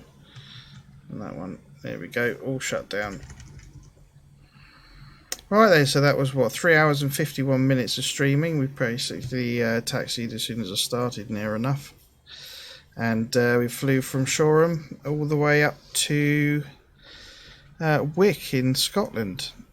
And it's quite an uneventful flight. We've saw some weather, a bit rocky, did some sightseeing. And followed the route up nicely. Had a nice approach and landing. I enjoyed that landing. That was pretty good. And you know, nice weather here. Not too bad for the visibility or the winds. So it could be a bit more stable once you trim and get the throttle right. It actually sits there quite nicely. So yeah, that was pretty awesome. So anyway, I'm going to end it here because that's 4 hours almost and getting pretty tired. And I'll be sat here continuously for then, and I need to go and have some dinner. Anyway, thanks for everyone that's come to watch, and it's been absolutely awesome to have you here. You're really kind to share your time with me. And thanks to Saber, Centurio, and a few other guys. It's been absolutely great to see you. And I'll be back tomorrow with another live stream back to the A10 for the training and learning the CDU. So come and check it out. Might be interesting to you, but if anything, it'd be a laugh and watch me fumbling around trying to do something I can't do. So. Anyway, guys, thanks a lot. I'll bid you farewell. Have a good evening, and I'll see you soon. Ta-ra. Thank you for watching another Gumbo's Flying Circus live stream. Don't forget to join the Discord channel. Like, share, follow and subscribe for regular updates, chat, screenshots and more. Your kind support is always greatly appreciated. See you next time for another Gumbo's Flying Circus live stream.